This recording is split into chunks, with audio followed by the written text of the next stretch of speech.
This is Hannibal here from the HannibalTV.com, and today I have a bit of an unusual guest. He hasn't been involved in wrestling for a long time. He's actually an extremely successful voice actor. He's played Colossus in X-Men, Norm the Genie, and Fairly Odd Parents. He's done voice work for 20 years for Howard Stern. He's Duke the Dog on Bush's Baked Beans commercials. He's Boris Badenov on Rocky and Bullwinkle. He's a comedian. He's done stuff on MTV, Comedy Central, Just for Laughs Comedy Festival in Montreal here in Canada. But he really got his start in professional wrestling. So we're going to talk about all of that today. Robert Cait's coming to us from one of my favorite cities, Los Angeles, California. How are you doing today, sir? I'm great, buddy. Thanks for having me on, Hannibal. Big fan, first-time caller, long-time listener.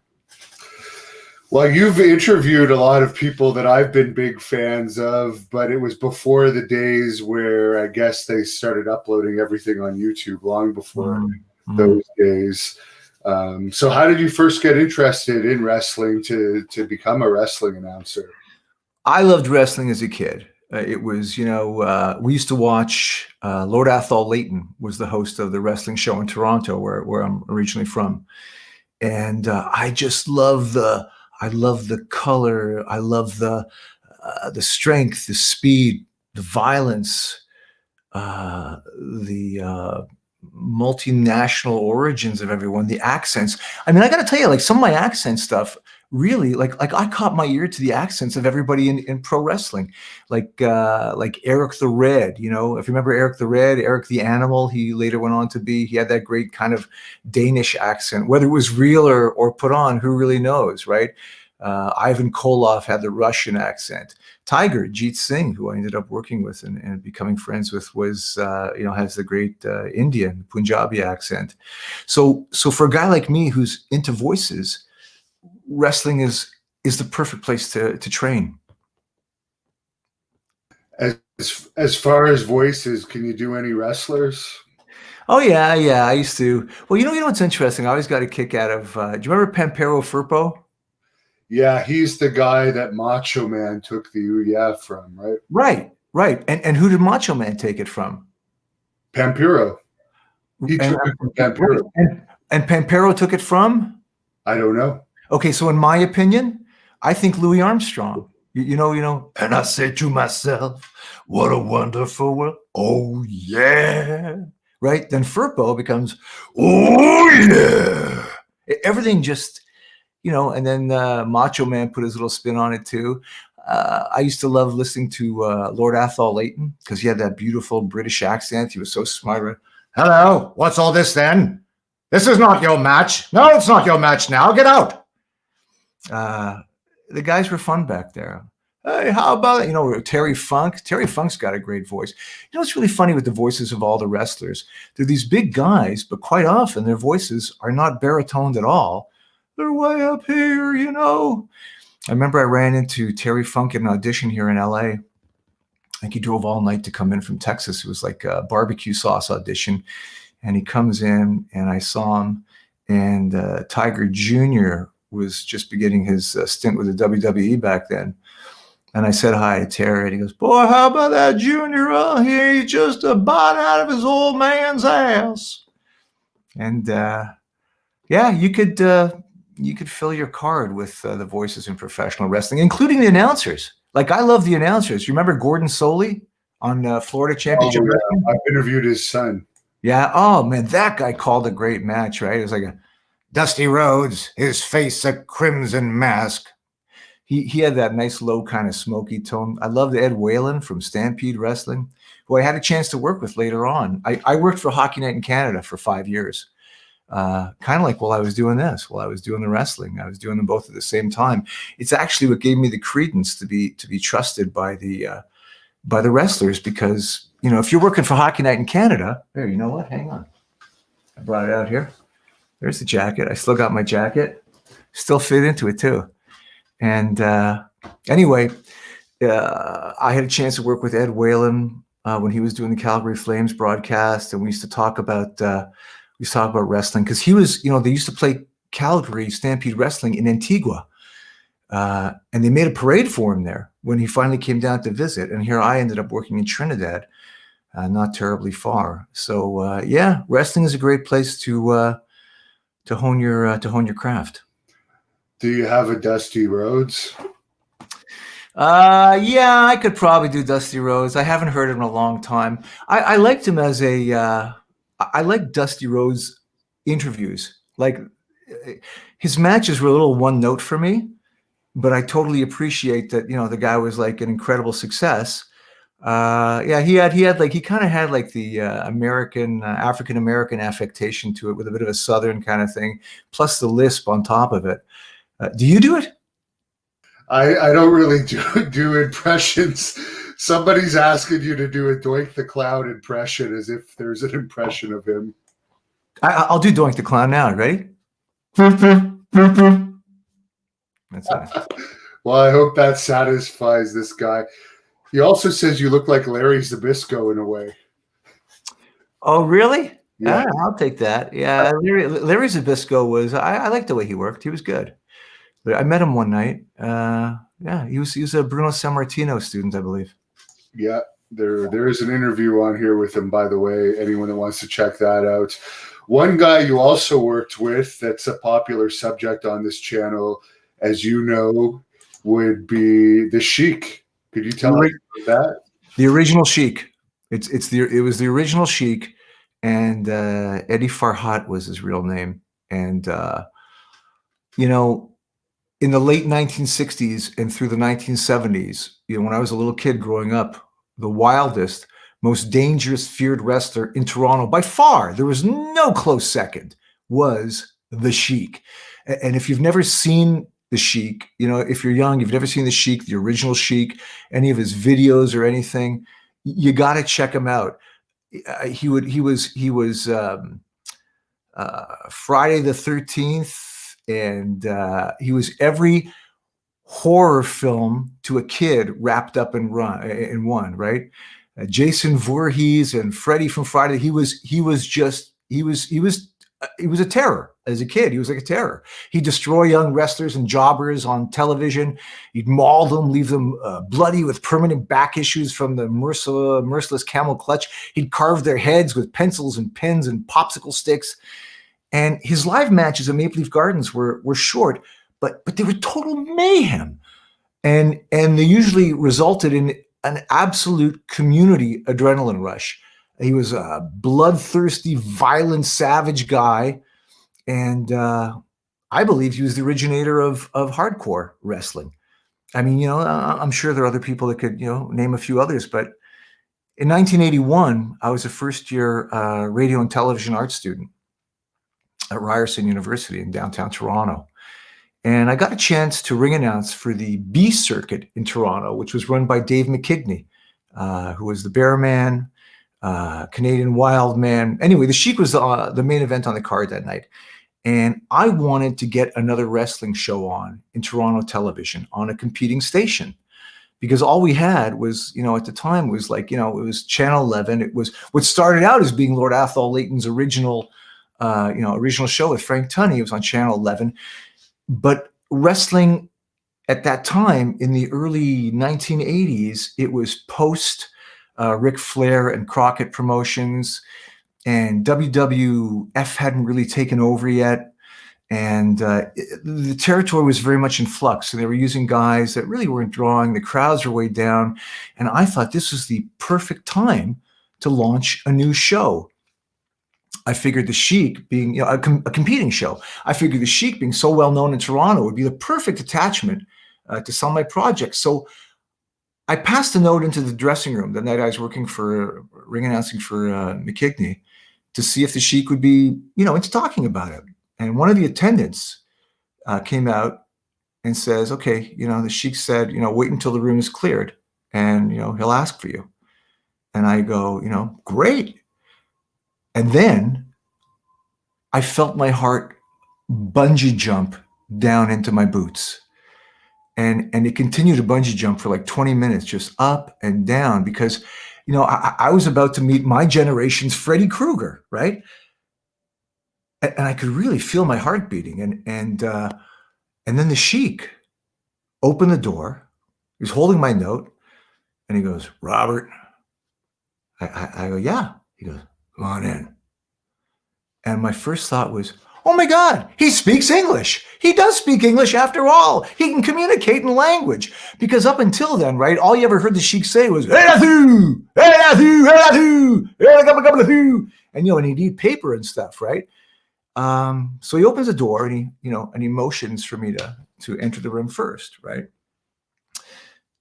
And I'm thinking to myself, am I going to turn my back on the Sheik?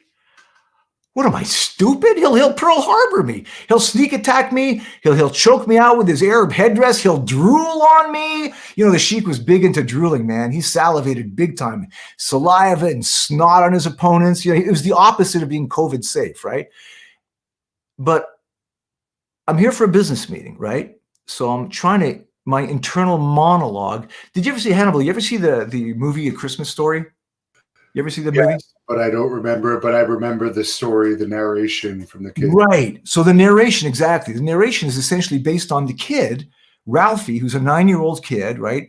And it's his experience, but he's looking back. The narrator is adult Ralphie looking back at his experience, right? And that's essentially, what I'm doing now, right? And I just remember, saying to myself, my inner monologue is where I'm coming from today, I guess more than anything. I remember saying to myself, am I going to walk into an empty room with the Sheik? There's no witnesses. He's so crafty. He'll kill me, dispose of my body. He'll never get caught, just like he never got caught using foreign objects, right? But I'm kind of sitting myself down. I'm chilling out. I'm trying to be professional. I don't want him to know I'm afraid. And I'm telling you right now, I was petrified. I'm 20 years old, and I'm sitting across from the Sheik, and I said to myself, whatever you do, don't look at his forehead. Don't look at his forehead. So I made like direct eye contact, right? And I really locked it in. And then I started pitching my idea, right? And I'm saying like, the crowds are way, way down now.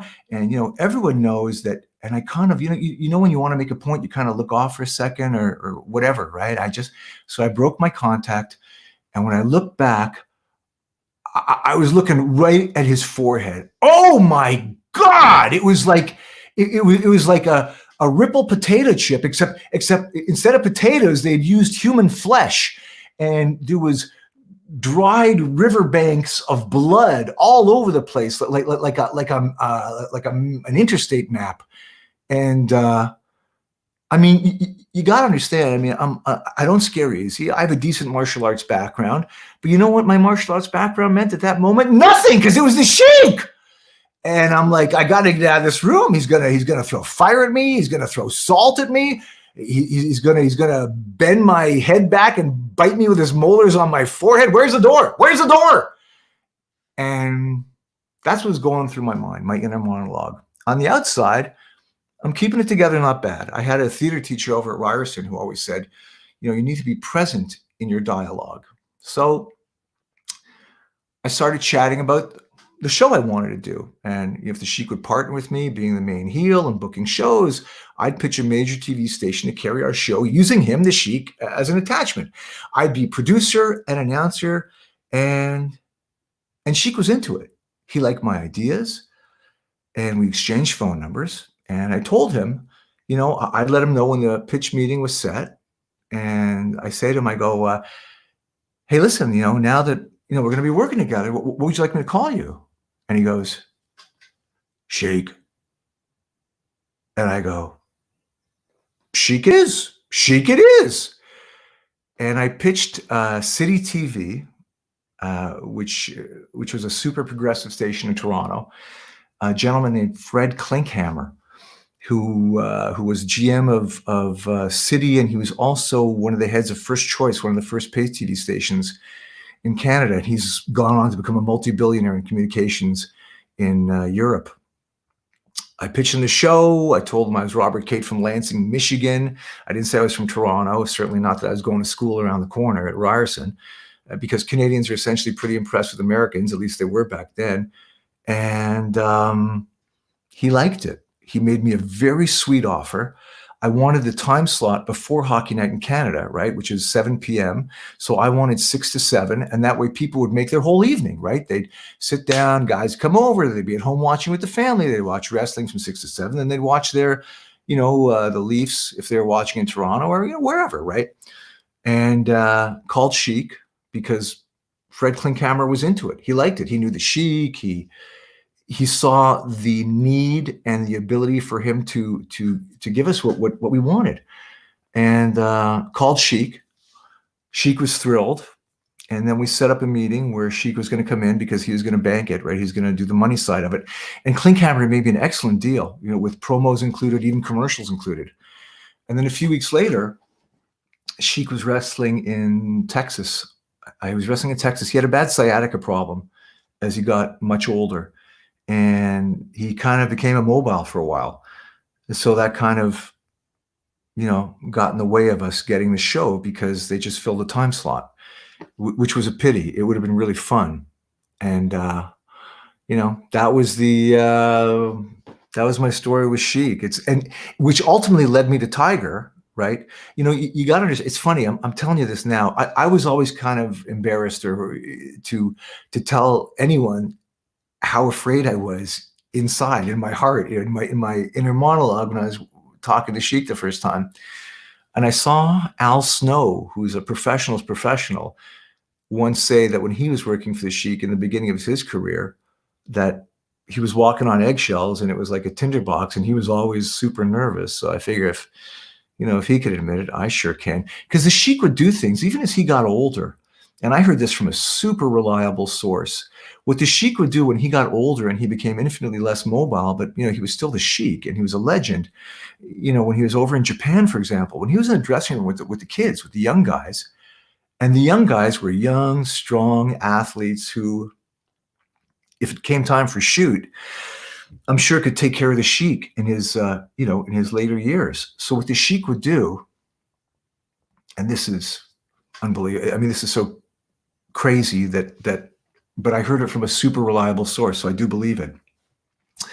He'd take a pair of scissors in the dressing room, right? When everyone's in the dressing room and the kids are watching them, the young wrestlers are just kind of hanging, and I'm sure they're a little bit nervous because they're in the room with the original hardcore. And he would take a pair of scissors, they said, and he would cut the dead skin off his forehead, roll it up into a little ball, and eat it. And it would freak the kids out. It would freak the young guys right out. And anyway, so that was my dealings with Sheik. I wish it would have worked out on the one hand, because I think we would have been super successful, because Frank Tunney's show at the time, like I said, it wasn't drawing. And I wanted to do the show at the Varsity Arena, which is along the subway line in Toronto. You got to have the subway, right? And we would have done it I wanted to do it on a Wednesday night, right? Because that way you're not going to be able to book the Maple Leaf Gardens on a Wednesday night because the Maple Leafs are booked there, right? So he's not going to be able to put on a show the same night that we'd be doing our show. The way Tunney was a super smart guy. He did the same thing to George Cannon and Milt Avruskin when they tried shows. They tried at the CNE Coliseum, as I remember, and which wasn't on the subway, which wasn't the best move. But he just put on his show on the same night they were going to do their show, and that did him in. So, that was my brush with the Sheik. It lasted for a while. I kind of wish it would have worked out, because I think we could have been really successful at it. But I ended up getting hooked up with Tigerjeet Singh all the same, and that worked out fabulous. That was a great moment in my life. What year would that have been around? 1981. Actually, I'm like 19 years old. I don't think I was 20 yet. So it's 1981. I wasn't quite 20 years old. I understood television. I understood professional wrestling, the way you have to package professional wrestling for television. I understood as a fan professional wrestling because I knew what I liked, and I knew what would draw heat. And we would have made money, I'm sure. Someone's asking if you have a Vince McMahon impression, Jefferson. No, I don't do Vince McMahon, but there's a guy who calls hockey for TSN who sounds just like him. I can't think of the gentleman's name right now. No, I don't do a Vince. I wish I could do Vince's stock portfolio. That would work for me. Yeah. What was the average crowd of the Bearman back in those days? And Steve is also asking you on here, favorite Maple Leaf Gardens wrestling memory for you. Okay, so I'll get to the Bearman in a second because that's where I really started in terms of my favorite Maple Leaf wrestling. I would say it's the first wrestling match I ever went to live. It was 1967, I think, and it was Frank Tunney's 25th anniversary of promoting. It was like a big number form of promoting. And it was my first time ever going to wrestling. I think I was like 5 years old. And we had good seats. I think we sat like third row ringside. And Whipper Billy Watson was fighting the Sheik that night. And Ivan Koloff was fighting Dory Funk Jr. for the World Championship. But the very first match I ever saw, this might be my favorite match ever because it was the first time I ever saw it. It was Eric the Red against Ivan Kalmakov. And I was screamed out. I was hoarse after the very first preliminary match. Yeah, good times. Oh, and you want to know about the Bearman? Okay, so here's what happens. Okay, so like I said, I was a student at Radio and Television Arts in Toronto, and I wanted to get into professional wrestling. You know, I mean, I was 172, 174 pounds. That's not going to happen, right? But like I say, I understood the concept of television and such, and I was an announcer. You know, I could do voice stuff. So I got a hold of the Bearman. I got a hold of McKigney. I called him. I asked him if he wanted an answer, and he said, "Yeah, come on over." Okay. So it was at Birchmount Arena or Scarborough Arena. I don't remember which one. About 3,000 people. It was a pretty full house. I mean, you know. He was pretty full, 3,000 people for like the B card, for the B promotion. Good place for me to learn.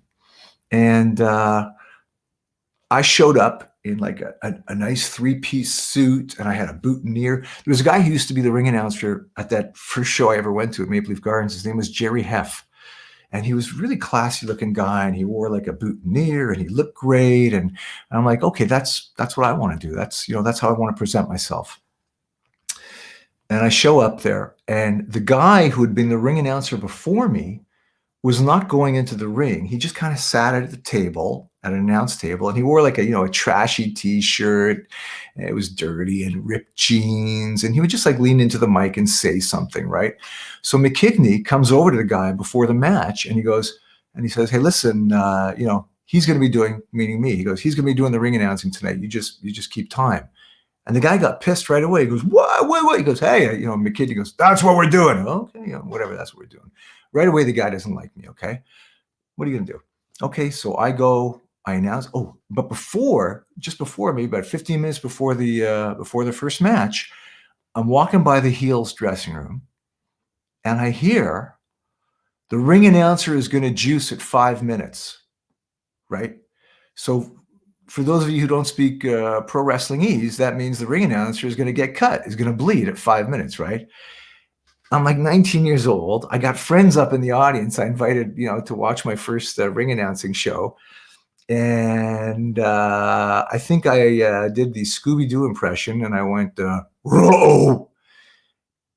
So I do the announce, right? I announce the first match. I introduce the two guys. I go down to my perch next to the timekeeper, former announcer, now timekeeper that hates me. And I wait about 3 minutes. And he wasn't hip to what I knew about the ring announcer juicing, obviously, right? And I said to him, I go, "Hey, listen, I got a few friends up here, so I'm just going to go up and say hi. So when it gets to 5 minutes, you say, 'Wrestling 5 minutes.'" And he goes, "I know what that means. I've been doing this before you. You don't have to tell me." Right. And now I go up into the stands, right? I saw my buddies. I say hello to them, right? He leans into the mic, "Wrestling 5 minutes." The guys in the ring take the cue. One guy throws the other guy out, right? I guess he was looking for me. I'm nowhere to be found. The timekeeper made the announcement. I guess he's the announcer now. The guy picks up the bell, clunks him over the head. Like he clunks him over the head with it. The guy's juicing all over the place. 2 refs come from the dressing room, pick the guy up, like one over each shoulder, and they're dragging him out, right? Now I'm going back to my perch now, right? So as they're bringing him out, I'm going back to the ring. I pass him and I go, "You sound great." And that was the beginning of it. And then I ended up during the intermission of the show, I looked good. They saw me ring announcing. This pretty big guy he looked, he looked, he looked, I don't know, Indian, or he looked island. He looked like an islander kind of, right? And I was right. His name was Fazil Dean. He wrestled under the name of Fabulous Fazil Dean. And he was the wrestling promoter in Trinidad, Tobago. The silent partner and good friend of his was Tigerjeet Singh. I didn't know it at the time.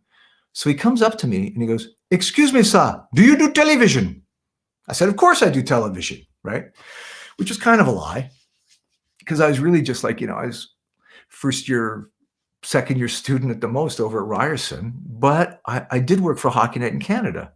It was my, whatever. I started in my first year. I got the gig, and it opened up a world for me. And I said, yeah, I do that. I do Hockey Night in Canada. As soon as you say that, bang, you're in, man. Oh, this is my lucky day. My lucky day. Tells me that he's promoting shows in Trinidad, and we need someone to produce the shows, and that I have to meet Tiger. And so it was. He set me up with my first meeting with Tigerjeet Singh. And before we go down that path, you have a fan on here. Guardian of Chaos says, "What was it like to open up for Dennis Miller in Vegas?" Oh, wow. That's great. A typical night in Sin City during that run. It was great. I love working with Dennis Miller. I opened for him as well in Toronto at Roy Thompson Hall with Dana Carvey and Kevin Nealon. Great, man. I love the crowds that Dennis attracts. They're fantastic. They're smart, and they're enthusiastic, and they get it. I don't swear in my act. And so to have 1,000 people that are totally digging you that way, and you get a big fat half hour, it was wonderful, man. Vegas is a great place. My dressing room, I had a dressing room with a sauna, and it was like a 4-bedroom apartment. Good times. I remember the first time I worked in Las Vegas, there was a guy who was the guy who kind of ran the show, and he's kind of like, a bit of a bent nose guy, right? And I go, "How long do you want me to do?" And he goes, "Not less than 26, not more than 28. Got it? And there's a clock at the side of the stage, and there's a clock right at your feet. And as soon as I saw 26 minutes, get ready to wrap it up and go. Good guy, Dennis. Nice man. Nice guy. There's a fan on here asking if you have a Bobo Brazil impression. A little bit, yeah. The Sheik is a sick and disgusting man. Leighton, I can't stand the Sheik. He is a sick and disgusting man. When I get him, I will teach him to fear the Lord. That's my Bobo was a nice guy. I worked with Bobo. Good fella. Another fan of yours, McEvoy Productions. What was your experience doing live at the Vault? Oh, so that was Yuck Yucks packaged a bunch of stuff that we had done, sets over the year. Mark Breslin is a great guy and an old friend of mine. We're still in touch often. And I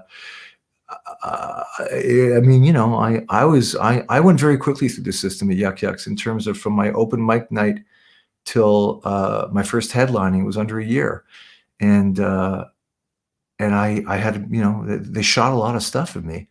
And I think if what I'm thinking is what the Vault is, I think the Vault was the People's Comedy Festival that Mark was doing back in Toronto at the Saigon Whiskey, some club downtown. Good, man. The Vault was fun. It was a fun gig. Everything was fun. How do you not have fun in stand-up, man? It was a great gig. Yeah, I've done it a couple times, but I'm not really a comedian. Jefferson E. White wants to know if you ever met Angelo King Kong Mosca? Yes. So here's what happened. It was my first year, and this is before the Sheik or anything. I knew I wanted to get into pro wrestling, and I did a documentary. We had to do a radio documentary in first year Ryerson. So I did it on professional wrestling, and I called up. I wanted Lord Layton to narrate it. The guy had an unbelievable set of pipes, and he was so articulate and and educated, and he would have been perfect for it because it was an historic type of view on wrestling. And I called Bacardi because Lord Layton was the spokesman. After he retired, he became a spokesman for Bacardi rum. I said who I am, he takes my call. He was a lovely guy, really nice fellow. And he came to Ryerson. I remember it was a super cold winter day in Toronto. And I was waiting for Lord Layton. And at the end of the hall, like at the very end of the hall, this gigantic figure shows up. I can see him coming towards me from the end of the hall, and the sea parted. All the students, everyone just, and here comes Lord Layton on like the coldest day of the year. He's wearing a suit and a scarf, nothing else, just a scarf. He's a macho guy. He didn't need anything else. And so I did a radio documentary on wrestling. I had him read the parts, and I asked him if he wouldn't mind, because we got along very nicely. I'll tell you about when he took me to the hot stove lounge. He's such a gentleman. And so I said to him, I'd like to interview some wrestlers. And he offered to make the call to the Tunney's office to allow me to go into a show. And then before the wrestlers would wrestle, I'd interview them. And I did meet Angelo Mosca that night briefly, and he was fighting Bobby Duncombe, as I remember. He was working with Bobby Duncombe. I didn't really get a chance to talk to him much, though, I have to say, because he was, but I'll tell you, I remember I interviewed Dewey Robertson. I interviewed Luke Bushwhacker. Who was a really good guy? It was Rocky Johnson. He was wrestling a Sweet Ebony Diamond, I believe, at the time. Really good guy. You know who was the nicest guy? One of the nicest. And this is like, when you're young, you remember the little things that people do, especially celebrities do that are nice for you. The Iron Sheik says to me, he goes, "Do you want a Coke?" He offered me a drink, and so the long and short answer of it here, let me continue my Lord Layton thing. So Lord Layton was a very nice guy, and he took me and his son Chris, who was also an RTA, Radio TV Arts grad, several years ahead of me. I think he was probably 8, 9 years older than me. He took us to the hot stove lounge for lunch. And I remember, Layton, Lord Layton goes, we'll have I'm going to have a steak and a tall glass of milk. Chris, also steak and a tall glass of milk. Robert? And I'm kosher, so I don't mix meat and milk, right? But I didn't want to, I was kind of uncomfortable with the moment. So I go, I don't eat unkosher meat. I go, all of the salmon. And Layton's like, salmon? And I go, and a Bacardi, please. Well played, Robert. And he was a great guy. I'll get into something a little bit later on when I talk about Tiger and a possible Toronto promotion with him. But does that answer the question? I hope it does. Yes. So before I get too far into a deep dive on fan questions, Tigerjeet Singh, one of the all-time greats, one of the guys I'd like to interview one day. But can you tell us about him, because you were close with him, and I think you still talk to him?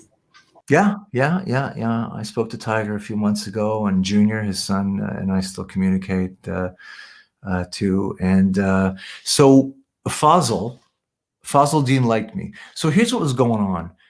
They had a promotion in Trinidad and Tobago, but there was another promotion there, Capital Sports, which was run, I believe, by Victor Jovica, if I remember correctly.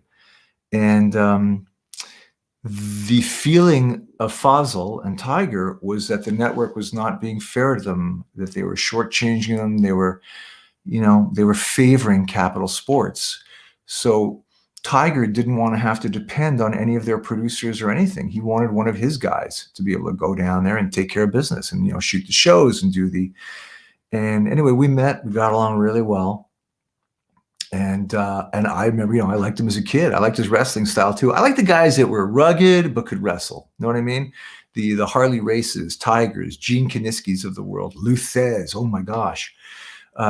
Anyway, we hit it off great. So he had booked dates. We had dates booked in Trinidad. The big show is going to be Jean Pierre Complex in Port of Spain. Then we'd also travel to Arima, Faizabad, San Hernando for smaller shows, but very substantial shows. And so we got along great. So I go, okay, well, let's get the promotion going. Let's start interviewing. We need to do the interviews. Okay. So here's what I did. I brought the wrestlers that were, I brought with the Bearman, McKigney, Tiger, a really solid Jamaican Canadian wrestler named Dark Angel. His real name, his last name was May. I don't remember the first name. Sheik, I don't remember for sure. Good guy. Anyway, Fazal. So I brought these guys down. I smuggled them into the media lab at Ryerson, right? So the media lab essentially closed at 5:30. That's where they had the cameras, lights, microphones, right? So I called it for 6 p.m. because I knew I could get them in the side entrance. So I'm smuggling these giant guys up to the stairway at Ryerson into the media lab, and they're all like quiet. They're all like, shh, shh, shh, right? Because I was doing it for free, right? There was no bill to be paid, right? This was part of my tuition. I'd access this stuff, though, really not for, my own personal gain or Tigers, but whatever. I did it, and we shoot the promos there, and then Tiger had had a lot of wrestling still. They had some previous match video footage. So then I put it together. I inserted our interviews into the footage, and we were ready for the first card. That was it. That was, we were ready to go down to the very first card down in Trinidad. And that was the craziest experience of my life. My first trip down on a tour, on a pro wrestling tour, was absolutely insane and so much fun. Pardon me, let me get a little drink for my And yeah, you are right. It was WWC Puerto Rico that also went to Trinidad. Right. They were. Right. Was that Jovica? That was Victor Jovica as well? That was Jovica there, right? Yeah. Was he part of the Bruiser Brody murder?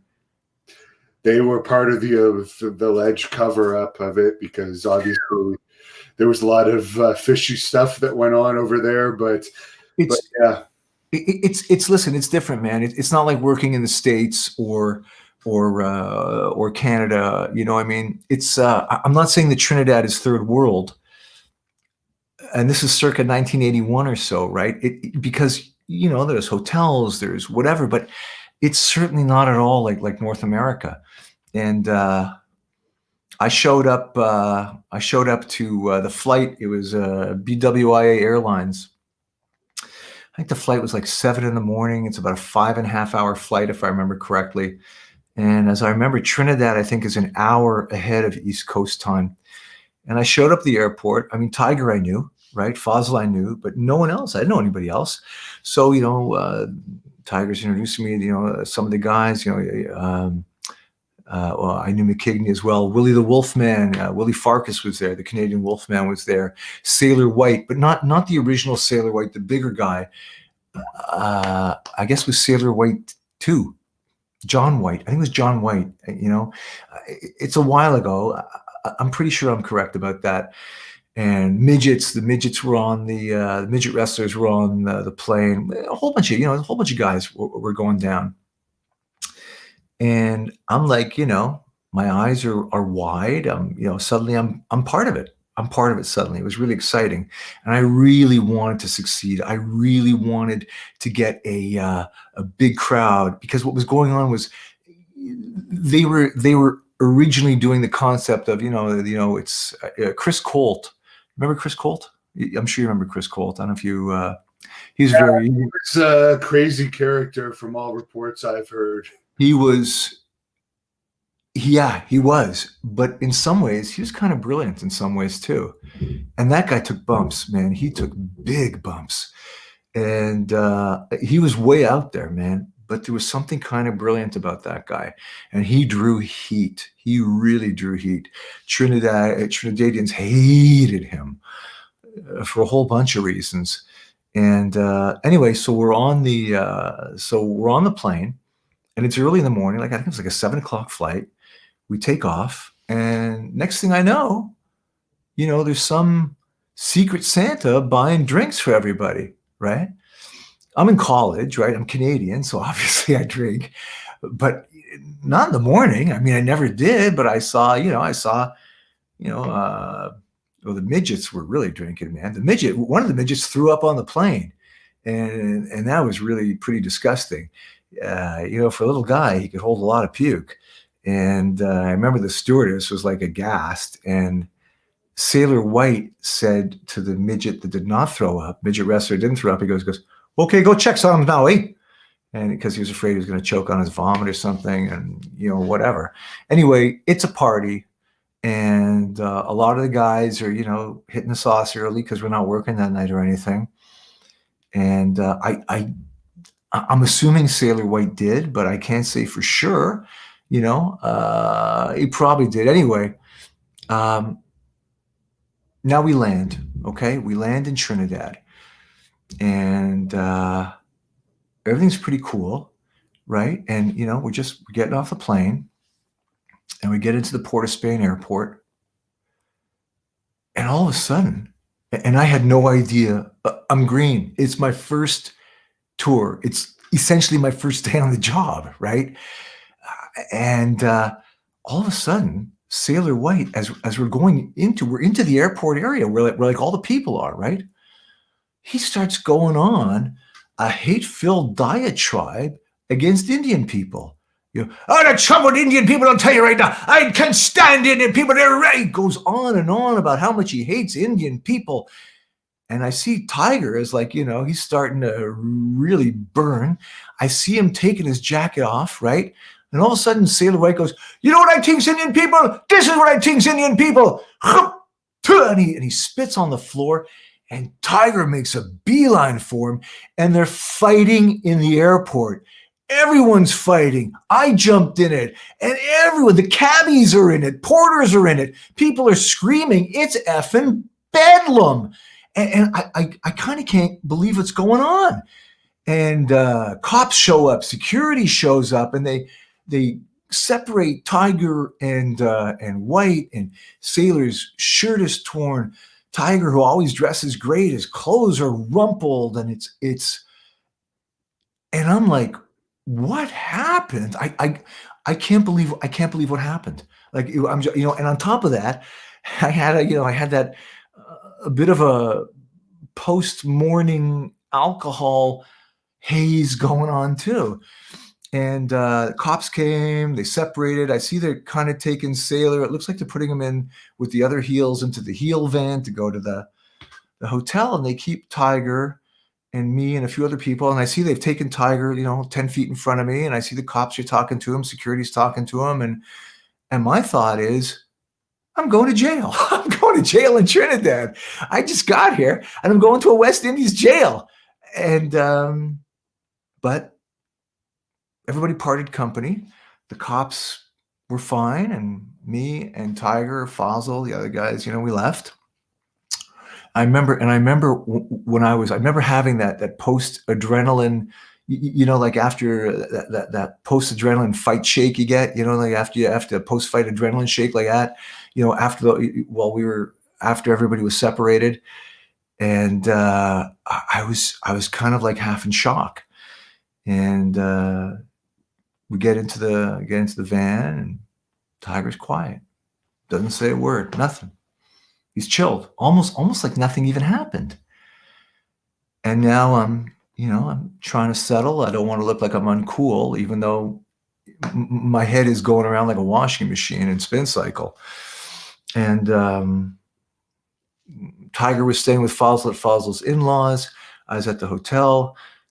Tiger calls me later on, and he comes to the hotel and he talks to me, and he goes, I always remember this. He goes, Robert, when we are working, if I call for you, don't come. If I am bleeding and hurt, don't come. If I call your name, don't come. And I'm like, okay. And I kind of look like kind of like, like, you sure? Why not? And he goes, he takes his, his big hands and he puts them on the side of my head. And he goes, we need to protect that Jewish brain. And then he gives me a little, like, a raised eyebrow, like, okay, I don't want that to happen again. Right. Which obviously I understood. And this is the only time he ever gave me that, don't do that again. No, there was one other time. Tiger once gave me the don't do that again sign. And it was, we had gone out to dinner and I went to pick up the check. And that is verboten. Tiger paid for everything. He treated me like a prince because essentially, I'm Marconi, right? I'm television. I have the ability to bring television to his promotion, to bring asses to the seats. And I wanted to do it. So I was infinitely more valuable that way than my, 171-pound frame, like Tiger needs me, right? I've thought about it over the years. And I'd like to think, even though he didn't want me doing it, look, I'm from Canada. You know what I mean? I play hockey my whole life, right? Right? You don't let your guy get double teamed. You can't let him get outmanned, right? Yeah, God, I worked with Don Cherry for 5 years. You don't do that. So it was a natural thing to do for me. But I understand Tiger didn't want me to do it for business reasons and for obviously for my own safety reasons too. He hardly needs me. I can't help but think, I'll ask him one day, if it didn't endear me a little bit to him just to show that I was loyal and I was willing to, that I had his back. So, buddy, it was the craziest time ever. Oh, wait, here's the other thing. So when I get to the hotel in Trinidad, like I said, it's kind of third worldy and it's pretty weird and strange out there, though beautiful. One of the attendants, one of the guys says to me, he goes, do you have a Cutlass? I go, what? I thought he said a Cutlass, right? And I think we did have a Cutlass Supreme at the time, a 1968 Cutlass Supreme, a really old one. I'm like, an Oldsmobile? He goes, no, man. Do you have a Cutlass? I go, what's that? And he takes a switchblade and he, opens up a switchblade. I go, oh, I don't have one. He goes, you'll need that. And he gave me a switchblade, showed me how to open it, how to close it, and I carried it with me on the island, like everywhere. And that's for protection, obviously. Yes, and if I had a stubborn citrus fruit, no. Yeah. So it was totally for protection. Well, speaking of that, Jordan wants to know, at what point in your wrestling career did you feel the greatest danger? A couple times. I'll tell you one time for sure. I'll tell you here. This is okay. So it was an off day, and I fell asleep at the pool. It was our first day there. It was an off day. I fell asleep in the pool, at the pool in a chair and on a lounge chair, and I woke up, and in front of me, like around, like around the swimming pool, you got that tiled perimeter, like it's like, not the concrete, but that like, tiled perimeter. Yes. Lying down on that tiled perimeter, taking some sun, was Nikolai Volkov. And I'm not kidding you, man. His chest was a yard off the ground. I'd never seen anything like it.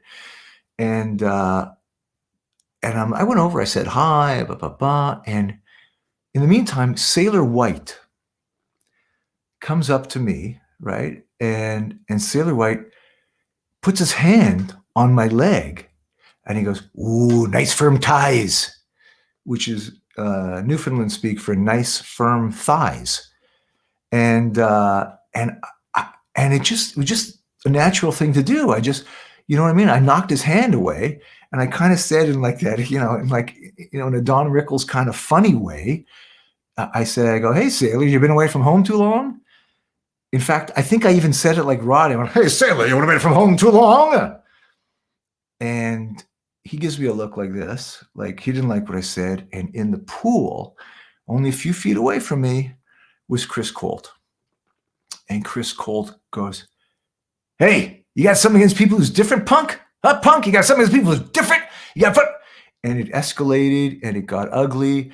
And next thing I know, I'm being chased around the pool in Trinidad by 6 bad guys and 2 midgets. And let me tell you, Hannibal, those little guys can scamper. And all of a sudden, and then Tiger, he just walked out. He goes, "Hey, what's going on?" And everybody, they all froze because they were petrified of Tiger. They're afraid of him. Like one of the wrestlers said to me, he said, "If you're working with Tiger, the good news is you're in the main event. The bad news is he's going to kick the shit out of you." So they all stopped, and I saw, Tiger looked like he was pretty pissed at Sailor White. And obviously I got nothing against anybody who's different. It was just that moment. And later on, I used to train. I train with Tiger sometimes too. I do some weights, road work, stretch, push a little bit. He'd teach me moves and stuff. He's just a brilliant wrestler too.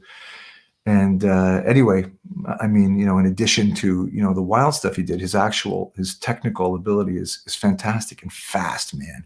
He's a big guy and he's super fast. Anyway, so later on, we're talking about what happened at the pool. There's this drink in Trinidad that's really delicious. It's kind of like pear juice, but it's got bubbles in it, right? So it's like pear soda, pear pop, right? Whatever it was.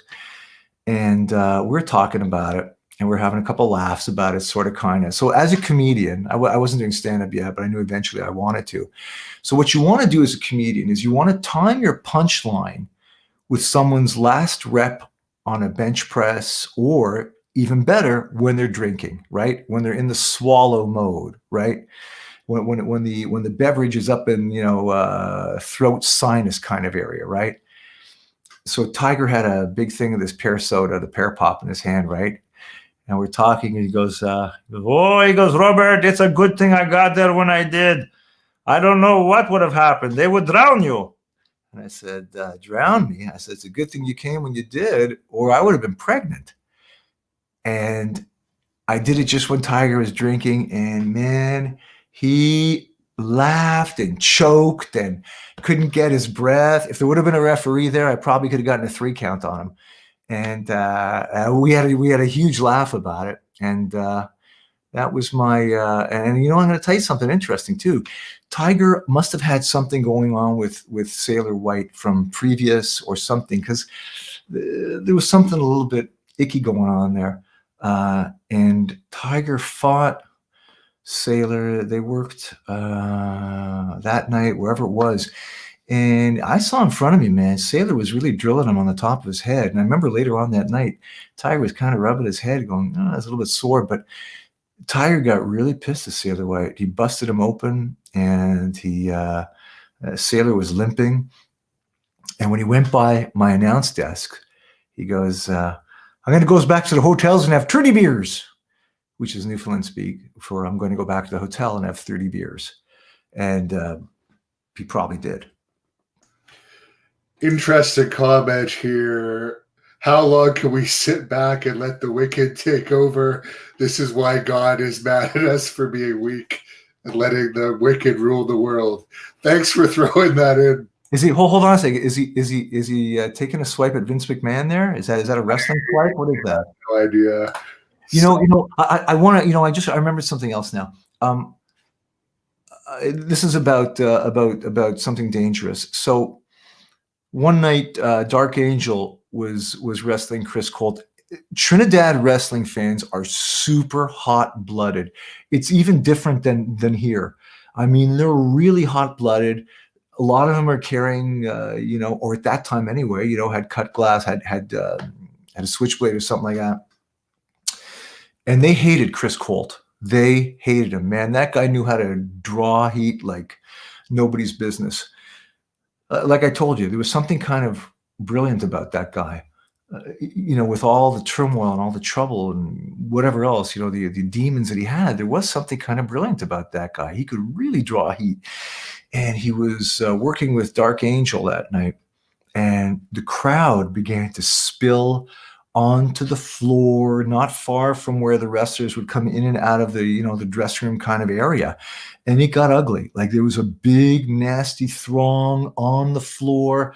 And Angel, to his credit, recognized it, puts Colt in a headlock, in a side headlock, and makes it like he's going to ram his head into the wall by the dressing room, and instead just kind of looks like he rammed him through the curtain right into the dressing room area into safety. Right.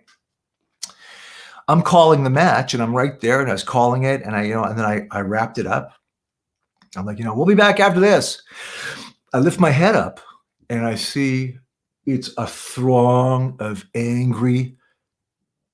They would have cut me up, man. They would have sliced me into ribbons, right? Because they were angry.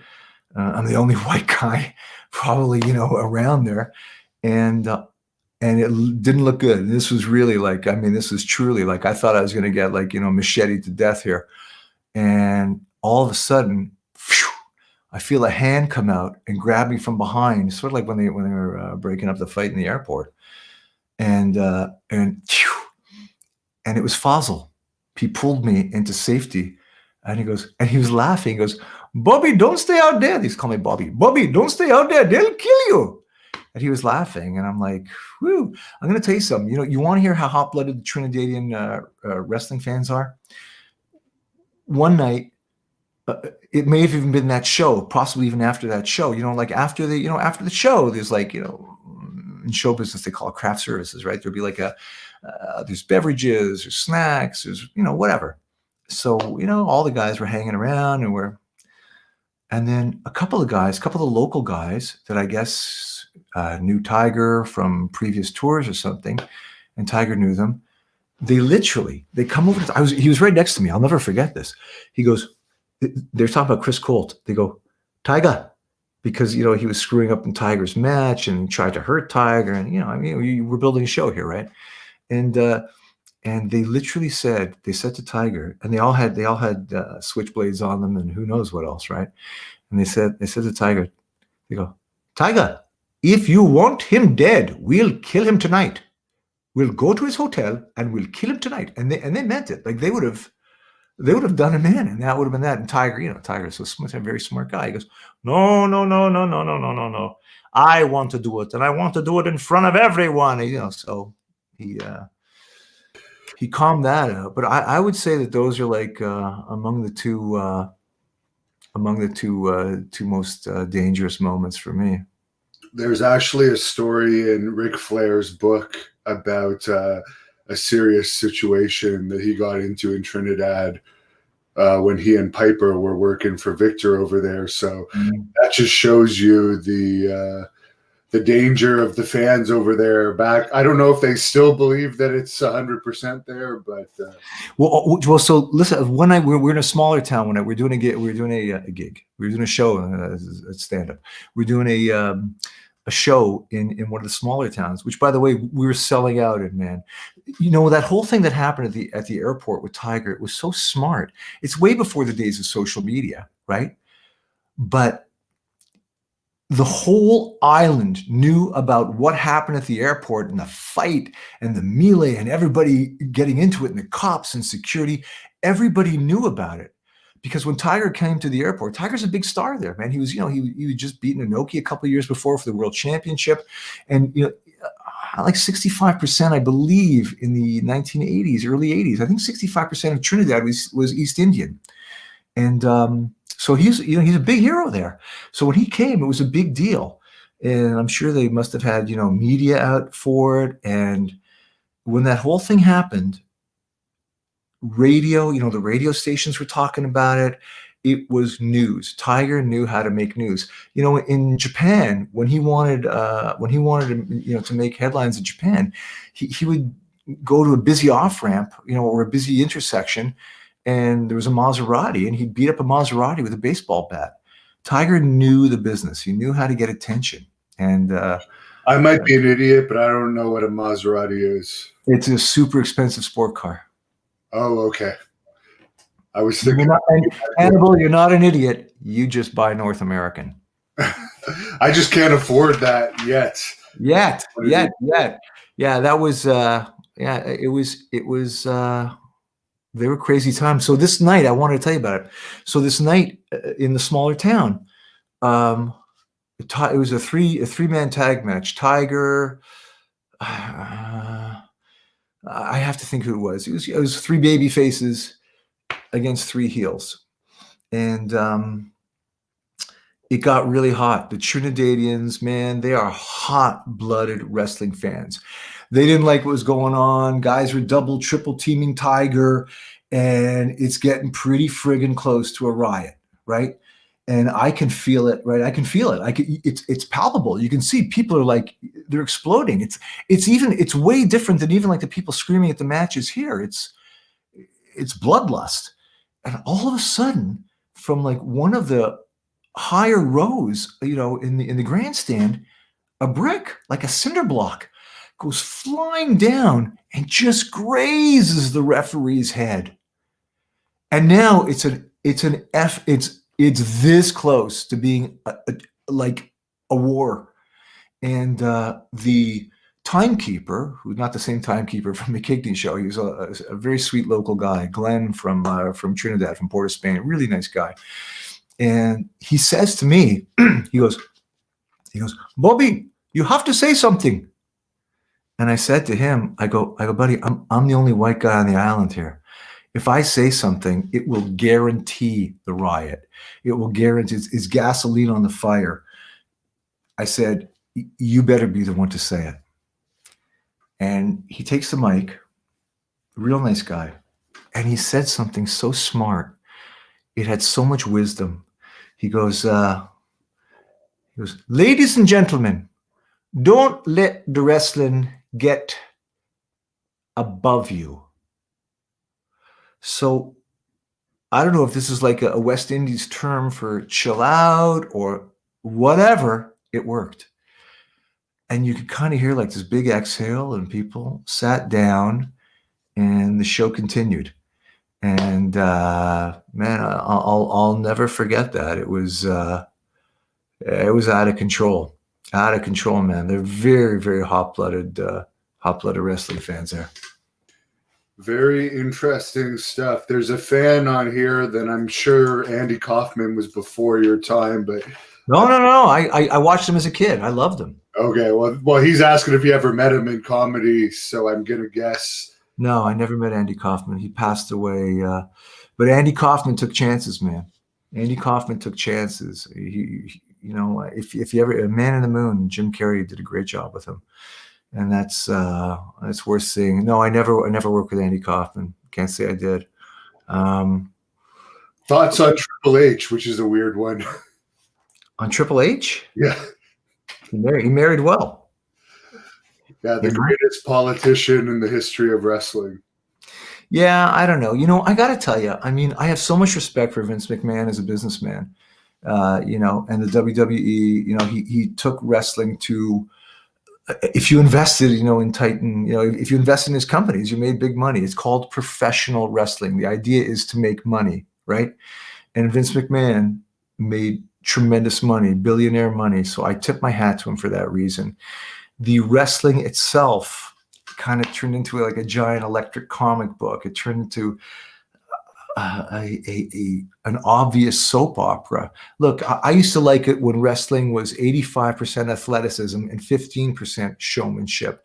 I'm not saying that the matches weren't prearranged or whatever, but, and this is no disrespect to any of the WWE or any of the wrestlers, the guys and gals that wrestle for WWE. They're tremendous athletes. I'm just saying, it didn't go for me, man. It was too, it was officially fake. He was calling it sports entertainment.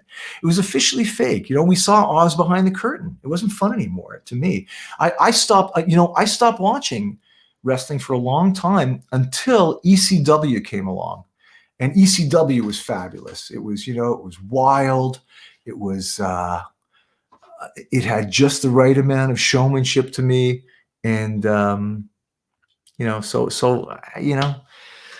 I got a world of respect for Steve Austin and John Cena and, all the guys, but it just didn't turn my crank the same way, They don't even call them wrestlers anymore. They call them storytellers. And oh yeah, and I mean, I know I got a buddy of mine who was a writer. He was a writer for a writer for wrestling.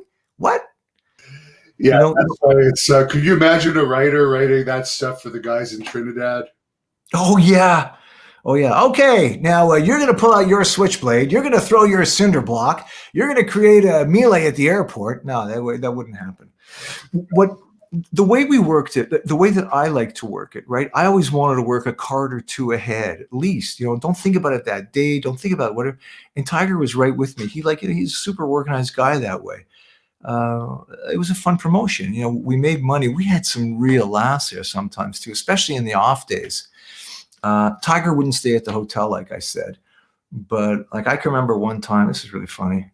One of the off days, everyone's just in the hotel, and everyone's bathtub is full of ice and beer, and a lot of guys are getting high. There's like just smoking weed, the local Trinidadian weed and stuff. And one day there was a lot of coke over there too. So yeah, I mean, Chris Colt was no choir boy. A lot of the guys were choir boys. There was a guy we worked with that was really good. He was a terrific guy named Rip Oliver. Rip the Crippler Oliver. Do you remember him? Yeah, he just passed away. I hear that. Is that right? Huh? Yeah. God, he couldn't have been very old. He was not very old, but he had actually a bad battle. I forget exactly what it was, but Billy Jack Haynes was taking care of him at the end there. I'm sorry to hear that. He was a really good worker. Chris Colt was managing him. So, were there harder drugs there? It's not my business, but, yeah, I'm sure. And plenty of painkiller to go around too, I'm sure too. And I remember one off day, the guys were all partied out, and there was no work that night, so they were just chilling. And it's Trinidad is beautiful, the sun, there's beaches, it's just really pretty. When you leave the area that wasn't taken advantage by the oil companies, and so I'm not going to name names for obvious reasons here. Okay, so there was a midget wrestler who was rooming with a full-size wrestler. It wasn't Volkov, but this guy was a big guy. He was like, 6'3", 275. And they're both lying naked on their beds, right? And, everyone's hotel room is open. People are going in and out, whatever. It's this chilled, fun day. And both these guys are hammered. They're hammered. They're drunk as can be. They're drunk. They're high. They're whatever. They're naked on their individual beds. The midget could have been a porn star. The midget wrestler was hung to his, on a smaller body. The full-size guy was hung like a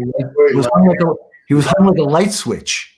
And he just sit there. He's point over to the midget wrestler and go, "This ain't fair. It ain't fair. How does he get? He got what I'm supposed to have. Give it back." And the guys were. When it was time to have fun, it was time to have fun and laugh and have good times. But when it was time to work, it was really time to work. Rip Oliver, I'll never forget this. And this was, my first time down. Rip Oliver was fighting Tiger. It was working with Tiger in the main event that night.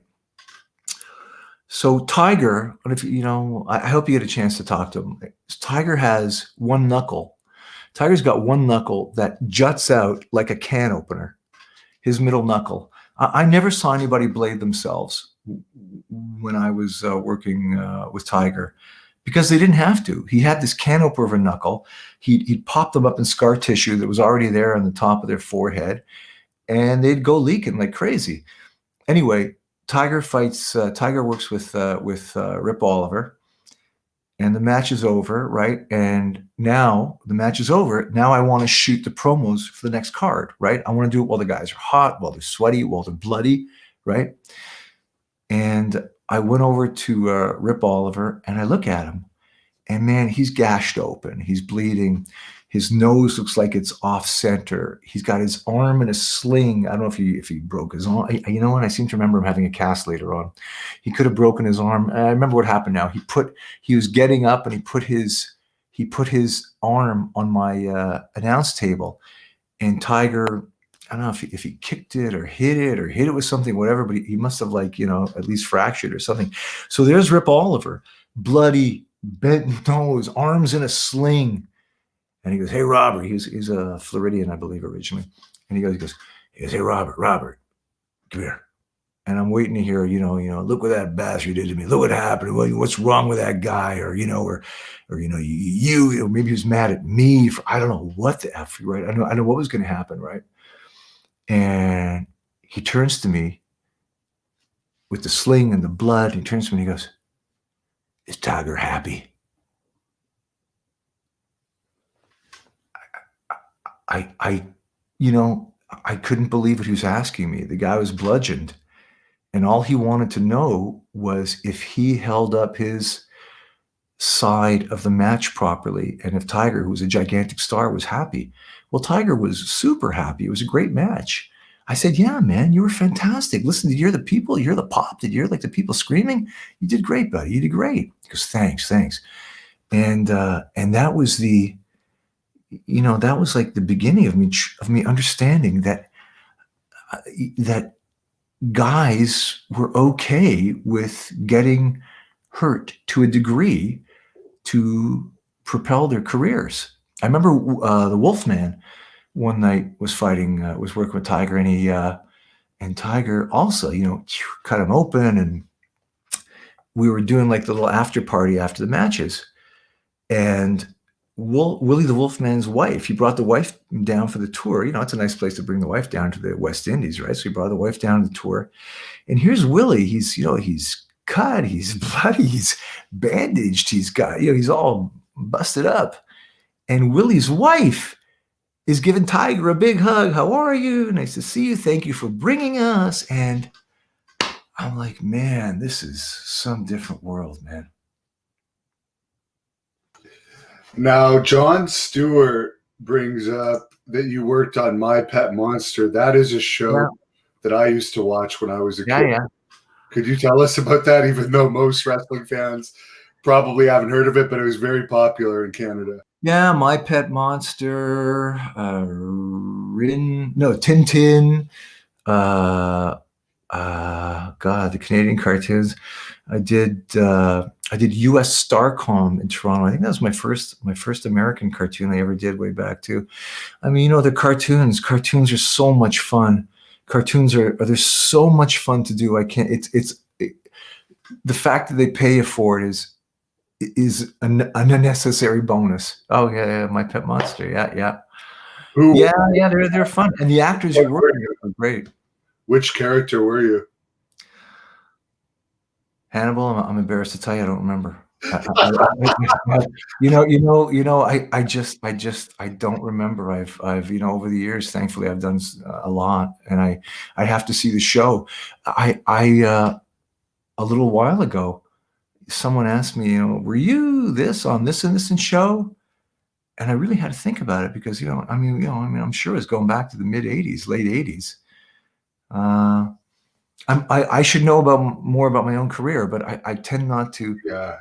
In the past, I haven't even talked about wrestling. This is the first time I've talked about wrestling publicly, I think, ever. Well, there you go. That's very interesting. You started to call Frank Tunney's office when you were a kid. Could you tell us? Yeah. You were a huge super fan, I guess. Yeah, I was a big wrestling fan, like I said, and I always wanted to work in pro wrestling. Even I think I was like 10 years old. My voice hadn't changed or anything, and I would call the wrestling office, and Jack Tunney would answer, or Norm Kimber would answer, right? "Wrestling office," right? And I would try to lower my voice to sound like a like a player, right? To sound like someone who had something to offer, right? And I'm like, oh yes, so could you please tell me, what are the main events for this coming card? And he goes, oh yeah, they'd humor me. Yeah, well, we got in our first match, and then the main event, and then my brother, who's about 2.5 years older than me, 3 years older than me, he knew what I was trying to do, right? He was like 13 or so. He'd pick up the other extension when I'm on the phone with Tunny trying to be like a big guy, right? And he'd go in like this, in like my mom's voice, he'd go, Junior, time for your breastfeeding. And I'm like on the phone trying to be like, a hero or a tough guy. I go, you'll have to excuse me. That's one of my sons and he's being an idiot. And yeah, so I did start. You know what, though? I got to tell you, the Tunnies, like I never had to line up for tickets. I could just reserve directly through Frank Tunney's office. They were fine with me doing that. Very interesting. And what is your Mel Phillips story? Of course, for those that don't know, Mel was one of the main people, along with Patterson and Terry Garvin, involved in that big WWE scandal of the early 90s where Mel and Garvin were permanently blackballed, I guess, from wrestling, and Patterson resigned until it blew over. Then he returned. Okay. So I'll lead up to that. I'll bring it to that in a second. George Cannon and Milt Avraskin used to do a show in Toronto at Global Studios, Barbara Green Road, Superstars of Wrestling, I think it was called. So I'm a kid. I was like, 13, 14 years old. I used to go to TV tapings. If you ever have a tape of the show, you'll see in the top left corner, I was wearing a Chum. 1050 Chum was the rock station in Toronto. I was wearing a Chum t-shirt and long hair, and that was me. So Milt Avraskin, I just talked to him like in between tapings, and and he said to me, he goes, hey, listen, he goes, we're going to be doing a show. We're promoting a show. Would you and maybe one of your friends want to hand out leaflets about our show to the crowd coming out of Maple Leaf Gardens? I'm 13, 14. I'm probably 13 years old, 14 years old, something like that around that, right? I go, sure. Right? Hey, door's open for me to get into pro wrestling now, right?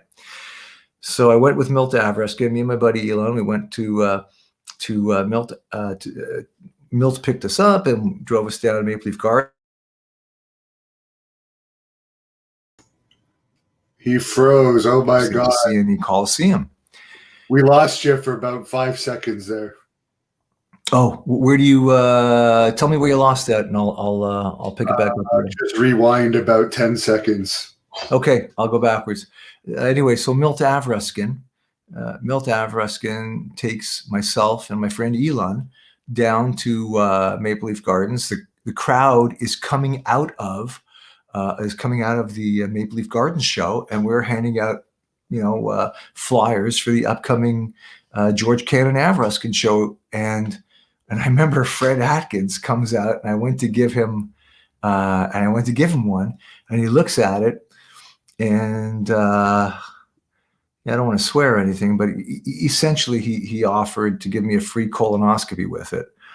And anyway, so Milt said, he goes, hey, listen, guys, here, I'll give you, here's, I think he probably gives $5 or $10 a piece and tickets to the show, right?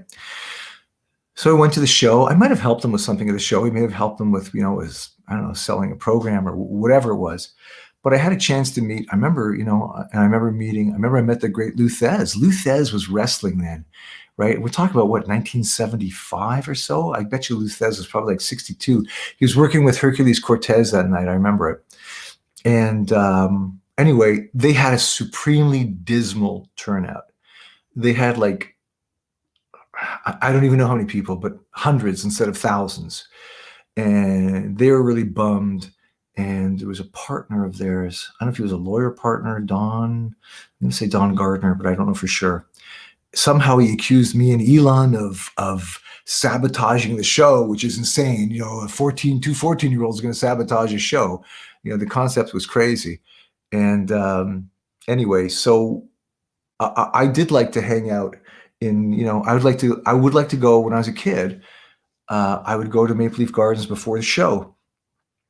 And I could do so. For example, I would do remember King Curtis Luquea, I believe that's how you pronounce it. AKA, yeah. Yeah, okay. He was a big, bad-looking dude, man. He was a Died of FC actually from all of his blading. he what? He passed away from Hep C related to all the. Oh my God, is that right? Well, he had, I mean, He was a great talker though. excellent talker. He was great. So I'm a kid.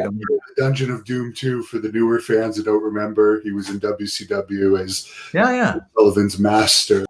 And he was in Calgary. He worked with Stu Hart in the dungeon, and he worked as the part of the general's army, I think it was. Anyway, he was a big, bad-looking guy. And I went down to the gardens early when the wrestlers would come in, and I was standing there with my buddy Pusher, who's like a kind of smaller, funny, kind of nervous guy. Chris comes in. He's this big, bad-looking guy, like I mean, one of the few foreheads that could challenge Bruiser Brody and the Sheik. And he's holding his black bag. He had a big black leather jacket. He's a big guy. And I go, Poosh, watch this.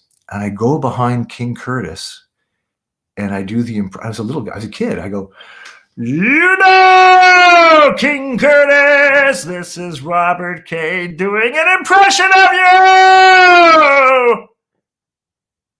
And he puts his bag down, and he slowly turns around, and he just gives me the death stare. And I go, hey, look at that, Pusher. King Curtis likes my impression. Push, boom. He's down Church Street like the Roadrunner. I remember Dave.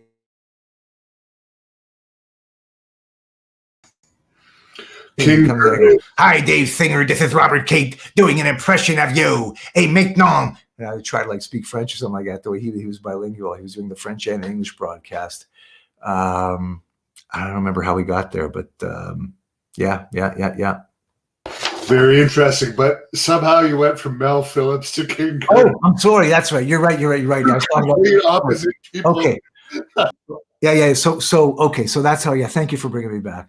Okay. So the idea here was I was talking about being a kid, like being a kid, not a ring rat, but I would go to the wrestling. Yeah, I went to the wrestling. I really loved it. Anyway, in Maple Leaf Gardens, outside the curtain, the side entrance, like inside the building in the arena area, to where the wrestlers were. I was kind of hanging out there, hoping to get a glimpse of somebody coming out, or I try to talk to the guys when I could. And a guy comes out from behind the curtain. He had a suit on and kind of looked like he worked with a promotion. He says hi to me. He goes, "Hey, what's doing?" I'm 13 years old, right? And I go, "Hey, good." And we started talking about wrestling a little bit. And then he started offering up information that I never knew. And then he said to me, he goes, "Yeah, I work with, I guess at the time it was WWF." I go, "Really?" He goes, "Yeah." We started talking a little bit more. He goes, "Here." This guy takes out a, man. This guy, he takes out it was kind of like a pinkish, light reddish wrestling ticket to, I think it was Philadelphia Arena, Auditorium, something. It's where they did the TV tapings for WWF. And he wrote his name, which was Mel Phillips, and an address. I'm going to say, I still remember Taney, Taney, Taney Avenue, Boulevard Street, something like that. That was where he lived. He had his phone number on it. I gave mine. I didn't, think much about it. He goes, "Hey," "next time I get in town, we'll chat or something like that." I go, "Okay," because remember, I wanted to get into wrestling, right? So he called me from Philadelphia. "I'm going to be in town." He goes, "Why don't you come down to, I got to say this, he says, "Why don't you come downtown? We meet me at the hotel and we'll have lunch or we'll whatever, right? We'll go bowling or whatever it is, right?" So anything we say today, Hannibal, whatever I say today, this is going to be the most important thing that I say. I sensed, any kids who are watching today, I had a sense that there was something kind of off about this. It didn't make sense to me, right? Why would this guy be interested in me? I was like 13 years old. He was in the business. What am I? Something about it in my security system went off, right? And I said to my, I said to my I said to my mother, and also like I was the vintage, from what I understand, I was the poster boy for someone that he would prey on, because unfortunately my father split on us not too far before, a single family home. My mom was up to her neck and trying to make life work. So I was perfect for potential grooming into ultimately what he wanted to do. I sensed something was wrong. And so I said to my mother, I told my mom, so let me just say right now, kids, you kids out there, you have to trust yourself to see if something's wrong. And always, if, forget about cleaning up your room and doing your homework, not that it's not important, but whenever it comes to a situation of safety for you kids, you gotta ask your mom or your dad. If you have both of them together, fantastic. Or if you have a guardian, a grandmother, a grandfather, uncle, whatever, you got to trust wisdom. And wisdom comes from experience, not from kids. I knew that something was fishy about this. I told my mom. My mom goes, what does this guy want with you? Like, come on, something's wrong here. She goes, you know what? Invite him up for dinner. So Mel Phillips takes the subway up, into the Bathurst Manor, into the my Jewish neighborhood in Toronto. Mel Phillips comes in. My mom gave him hamburgers, and Mel was, I think he was a music teacher, and I think he played the organ in church. And like on the surface, it would seem to be a nice enough guy. My mom had spent her career as an educator, so they were talking about something like that. And then he left, and he wanted me to go downtown. And next time he came in town, he called me to come downtown to the hotel again. So I told my mother, and I wasn't the kind of guy who's going to ask my mom or tell my mother about everything, but I did sense that something's wrong here. I told my mom, and my mom says to me, he's a traitor. There's something really off about this guy. And I kind of agreed with her. She goes, you can go, but you have to take one of your friends with you. Call my buddy Elon, right, who was accused with me of sabotaging the George Cannon show. We went down and met Mel Phillips, Mel in the lobby of his hotel. I didn't tell Mel I was bringing a friend with. And I see that when I show up with another friend, I can see Mel is kind of like, he's kind of deflated a bit, So whatever, we went and got I don't know if we had lunch or I don't know if we went bowling. I don't even remember. But that was the last I saw of him. And years later, when we found out what this guy was, I don't know if you got to say allegedly or not, but we'll say allegedly for the sake of not getting sued, was up to, I thank God for my mom's being present as a parent, and for me for asking her, and even for my own sense of, something was wrong here. You trust yourself. You got to trust yourself. So that's my brush with a predator. Yeah, and he's long dead, so I don't think you have. Is that right? Yeah, both really? all three of them are dead now: Phillips, Patterson, and Garvin. Wow. And as you said, stuff went on. People got released. Some people just stopped working for the company until it blew over. Settled. There was at least one settlement made, but it all blew over. So thank God that period's over with. They don't bring boy anymore. I was believe me, I was so lucky that this worked out, that that nothing happened, everything worked out for me. So whatever we say today, of all the reminiscing I'm doing today, the most important thing is, if kids are watching this, which I doubt they are, but yes. Yeah, well, I mean, you gotta keep your head up out there. There's some really rotten people in the world, and but Trinidad, we didn't have that. That wasn't an issue in Trinidad. Did he try the old trick where he punishes you for being bad or something and steps on your foot? Then after he said, well, sorry for that, let me take your shoe off and take a look at your foot. Then he grabs the foot. Was he a foot fetishy guy? Yeah. That's weird. That was his trick that he would. That's bizarre. No, I never heard that. That's horrible. I mean, don't get me wrong. Anything between two consenting adults, whatever. But kids, oh, you got to be kidding me. And a kid foot fetish. What the hell is that, man? All right, whatever, man. None of my business. I don't know. That's not one of my things. I've never been a foot guy, but there's all sorts of weird stuff. Jim Cornette apparently likes people having sex with his fat wife, but everyone has their own choice. Now, as far as Tigerjeet Singh, I guess from my understanding, you even negotiated one of his contracts at one point. Yeah, this was like so here's what happened. Tiger, Tiger signed with me to manage him. Fazaldin also signed for me to manage him, both as tag teams and individual. So we're going back now to a time in the early 80s for sure. And Tiger's contract was up with Inoki, as I remember. And so he wanted to renegotiate, either to get, a higher price from Inoki or to see if Baba, would make an offer.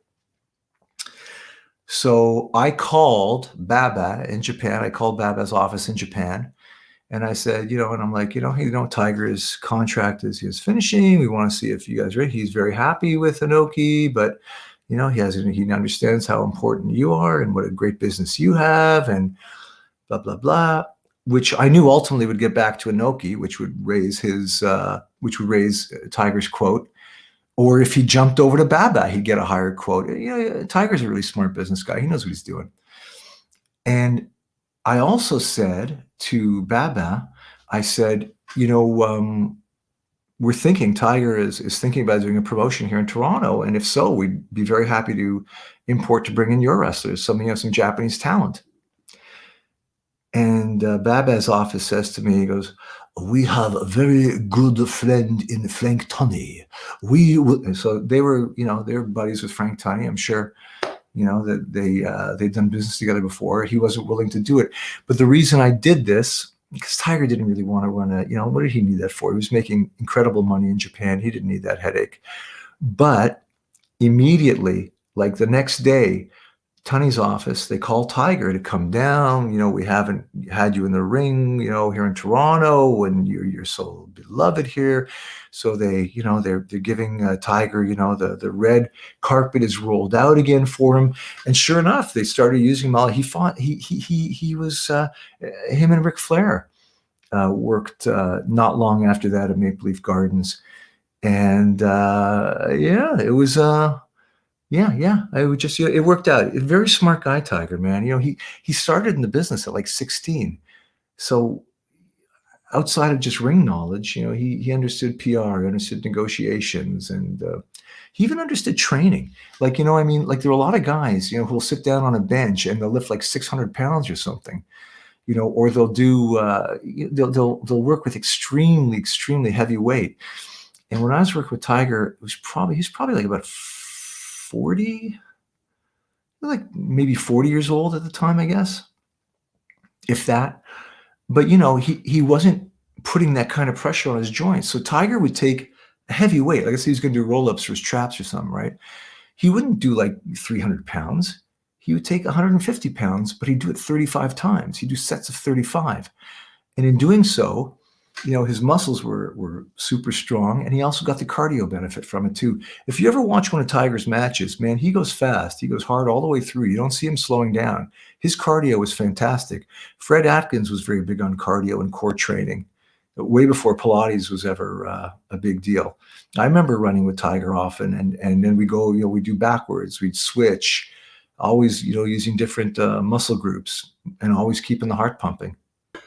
Do you have the inside story of why it didn't really work out with Tiger Ali Singh? He got a good initial push. I don't. No, I don't. Like I said, I wasn't into WWE. It didn't turn my crank. And again, no offense to, no disrespect meant to anyone at WWE. It's, how can you argue with that kind of success? It just didn't turn my crank, man. And my career had taken off back then. We're talking like what, 92, 93 now? I believe, no, that would have been 97, 96. 97, yeah, I was already out. I stopped watching WWE mainly. My career I was already down here since 92 in LA, and my career took off. Tiger, reached out to me in 94. In 1994, I was living down here already. I was down here 2 years, and he called me. He wanted me to tour with him in Pakistan, India, and Saudi Arabia.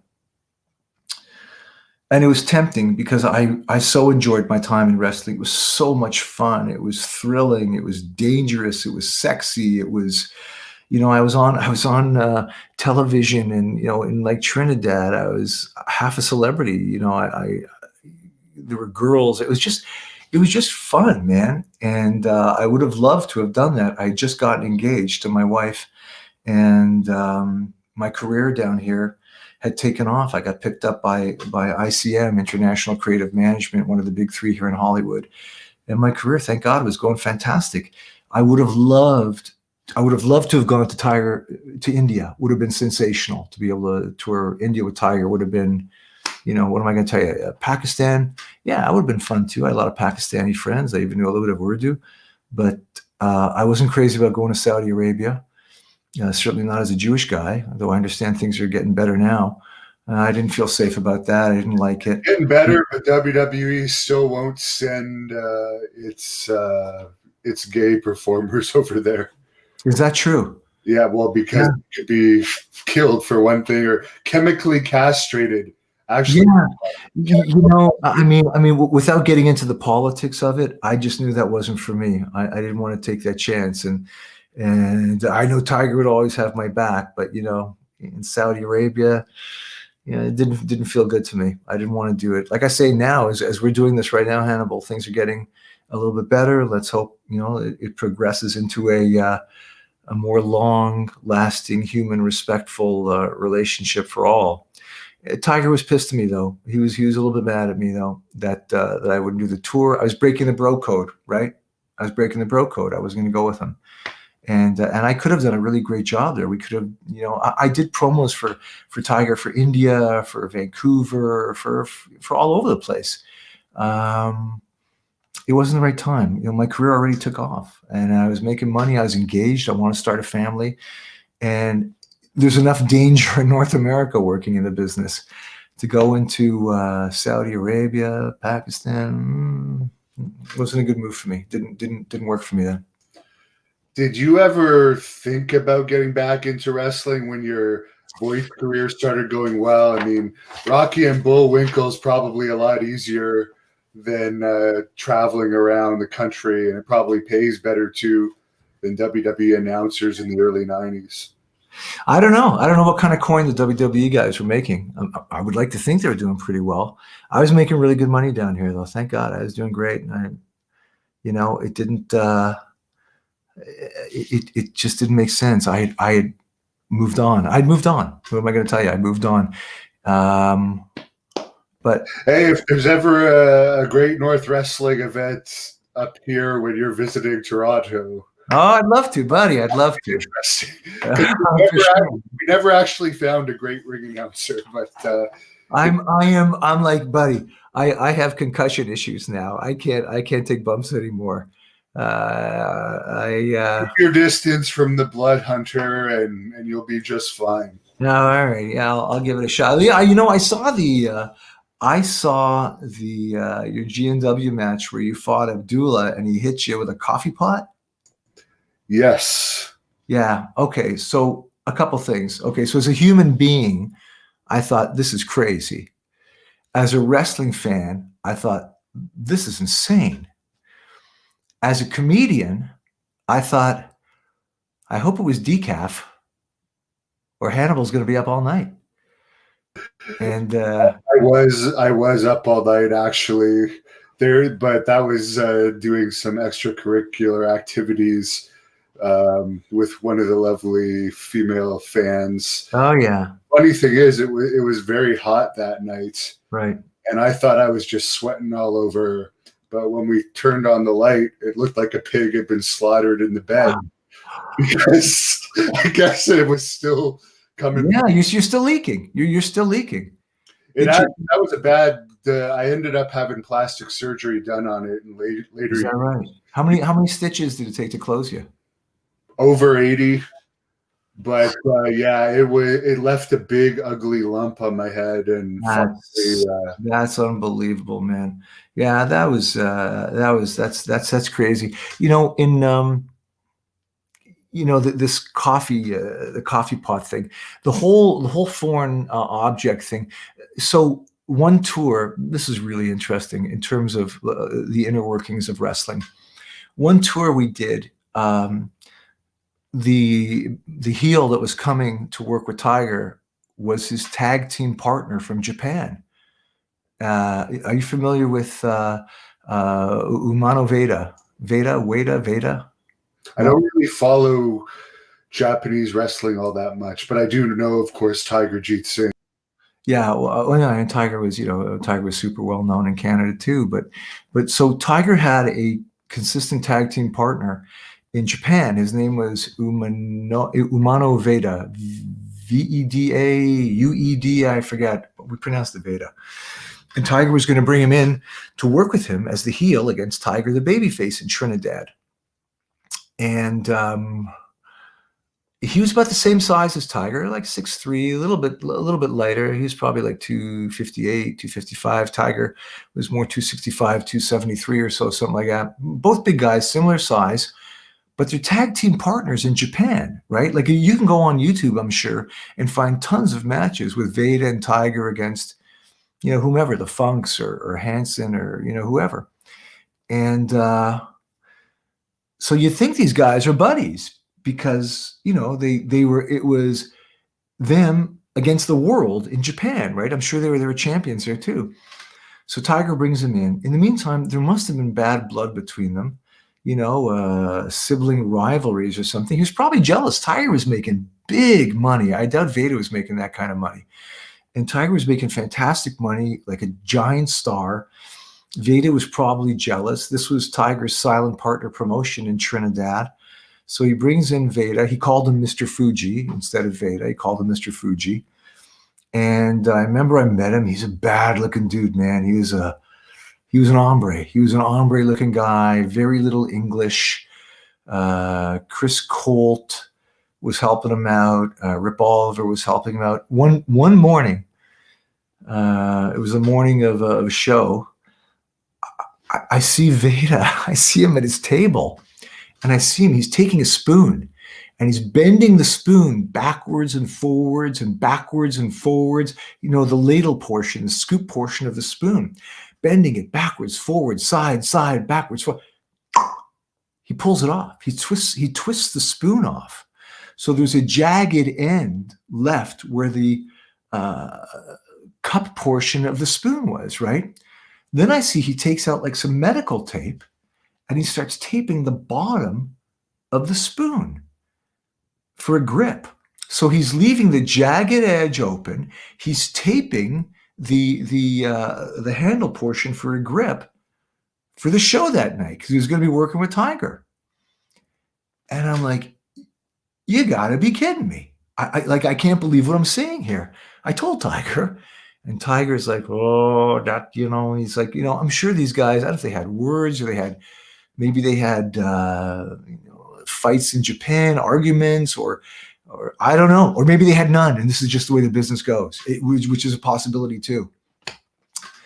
And I remember before Veda came out, have you ever done this? Have you ever seen this before? Because I'd never seen this before, where the main event, so let's say the big heel that night is going to be Veda, right? Have you ever seen him have a warm-up match before his main event? You ever see something like that? I have seen that happen in previous events, yeah. Okay, I never saw that before. I never saw that happen in my wrestling world. And given I'm like, what am I, like in my early 20s now at the most. So it's not like I had a world of experience or anything anyway, but I just never saw it. And that night, my dog's coming to say hi to you, by the way.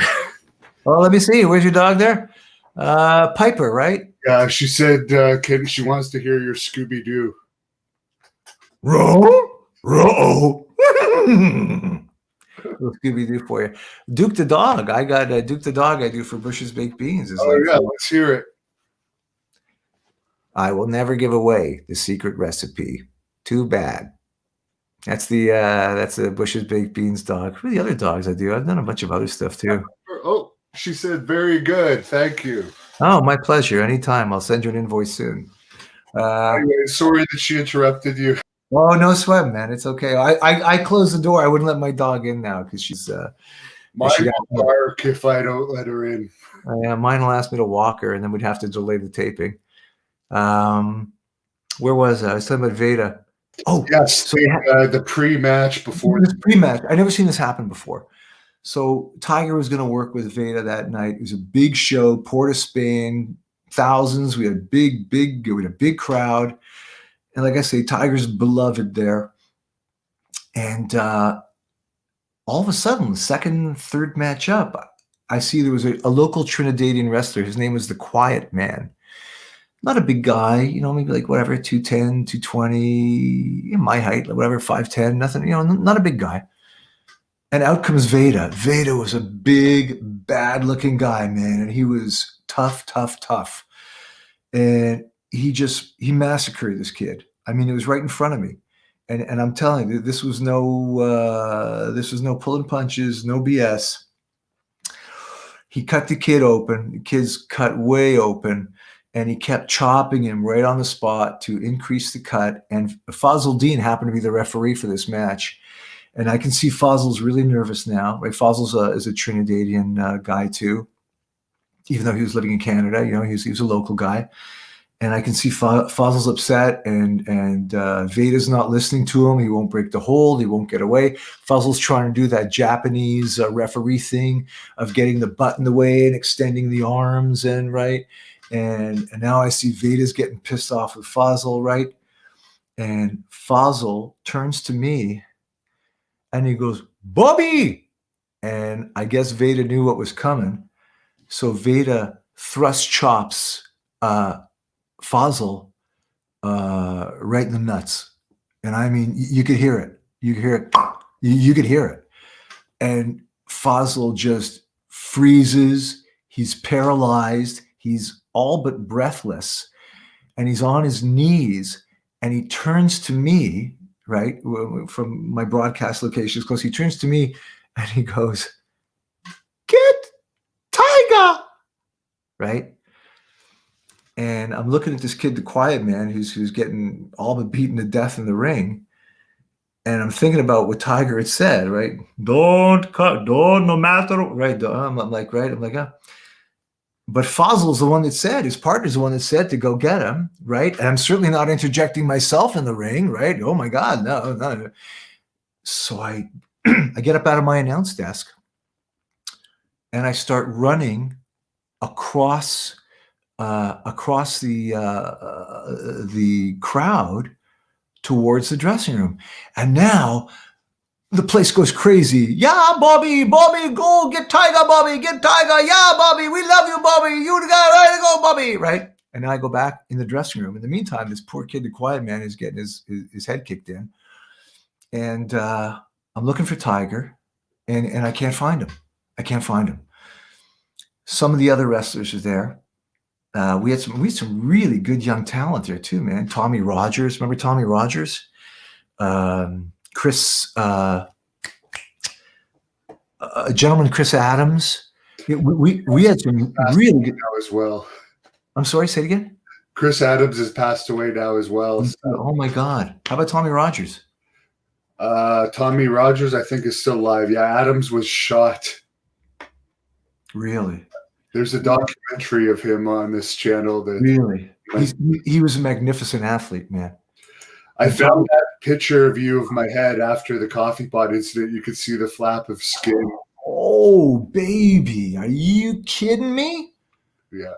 That looks like the end of the car wash, man. Yeah. Oh, buddy, that's somewhat. The ambulance actually, the paramedics called the police because they thought I was going to bleed to death, and they were going to have the police stop that match. But luckily, they just took a report. Had you Hannibal TV? If anyone wants to search it up, Hannibal versus. Had you worked that out with Abdullah? I mean, you know what I mean? Or did he just like riff that on his own? I don't know. Well, actually, I do know where. Here's the funny part about it. I didn't bother to ask him where he got the coffee pot from, but it turned out he had stolen it from the hotel. So I ended up with the charge for the coffee pot, Oh man. as well as the ambulance charge, because here in Canada, they will charge you for an ambulance. So it ended up actually costing me money to get hit with that. But what I didn't know was coffee pots are not made of normal glass. He said, "Oh, it's just glass. It's going to hit you. It's just going to shatter No. the blade."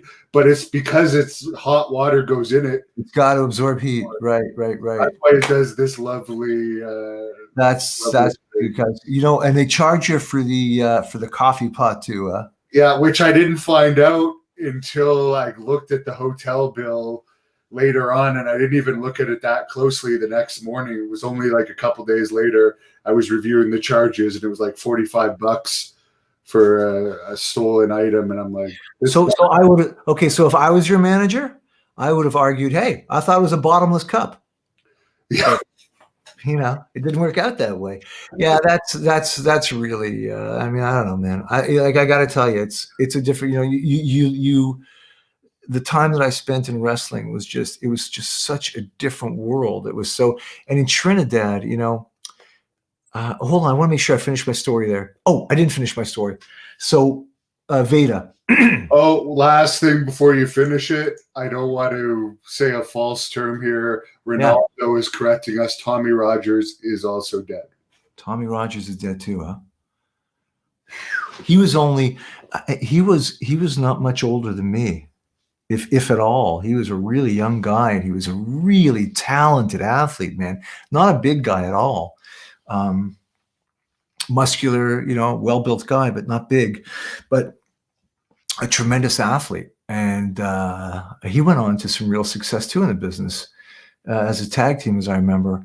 And that's sad to me to hear that all those guys, from the wrestling are gone. In fact, I remember Tommy Rogers when Veda. Okay, so now, right? I can't find Tiger. None of the guys want to go. I remember Tommy Rogers, kind of like, he wasn't interested in breaking it up. And so now I got to go back to my announce location, right, through the fans with no help, right? So people start screaming, "Bobby, you didn't get Tiger, you white devil, you bastard, go back to Canada, you are..."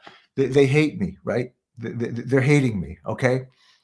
And anyway, finally, Veda finishes his, covers him and finishes the match, and the kid's in the ring, bleeding like the proverbial stuck pig. And of course, they sent guys out to scrape him up off the mat then as the match was over. And I remember walking kind of back into the dressing room, into the dressing area, not the dressing room, but like the non-arena area, just kind of behind Veda. And all the guys were all the wrestlers were all grouped up, kind of, looking through the crack in the curtain to see what was going on. And as soon as Veda walked in, it was like, Moses parting the Red Sea, man. No one wanted anything to do with him. It was whatever it was. And this is and I'm sure along the way, like I'm sure some of the stories I've told you, it has to be, these guys knew that I was green, and I'm sure I was, the victim of some good-natured ribbing along the way. The first rib that I ever gave, maybe the only rib I ever gave in pro wrestling, was to the Quiet Man the next night, because we were doing a smaller town show, and he was all bandaged up, man. He was, taped up, bandaged up, stitched up. And so I was just kind of hanging with him before the show. He wasn't going to work that night, obviously, but he was just kind of hanging there. And I said to him, I said, I want you to know something, that Mr. Fuji, he's a tough guy, but I got a funny feeling that you can do a lot better with him. So, I've I've gone ahead and I've made the arrangement that I've arranged for a rematch for you and Mr. Fuji. The quiet man is like me, meeting the Sheik. Right? Whoa! And he wasn't into it. It was the quiet man. That was his name. I haven't thought of that in a long time. So what I did with Veda, so that later on when Veda fought Tiger in the main event, these guys went at it like, I'm telling you, man, this was a total shoot match. They were killing each other. They were choking each other with cables and weapons, and Veda had stuff, and it was and like I say, Tiger, man, he's got like that one knuckle like a can opener. And so he splits Veda open, and Veda is bleeding all over the place. It's a double count out. It's bedlam.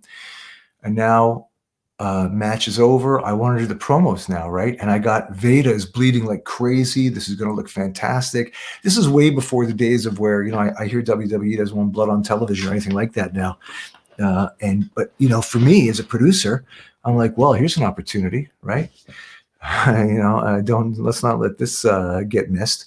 So I was going to take Tiger first, right? And we're going to arrange the next match, which is going to be like a death match, a no count out, Indian strap match, whatever it was. But for me to get Tiger over to the studio area, he would have had to have passed by Veda. And Tiger said to me, Tiger's like, we're just going to start fighting again. This will go on forever. He goes, just take him first, and we're going to, let's settle and chill out a bit. And I took Veda, and he was all bloody. He didn't speak a ton of English to me, but I told him to do a kata, a Japanese sequence of karate movements, right? A sequence of karate movements, right? I go, just do a kata. And Chris Colt was his manager.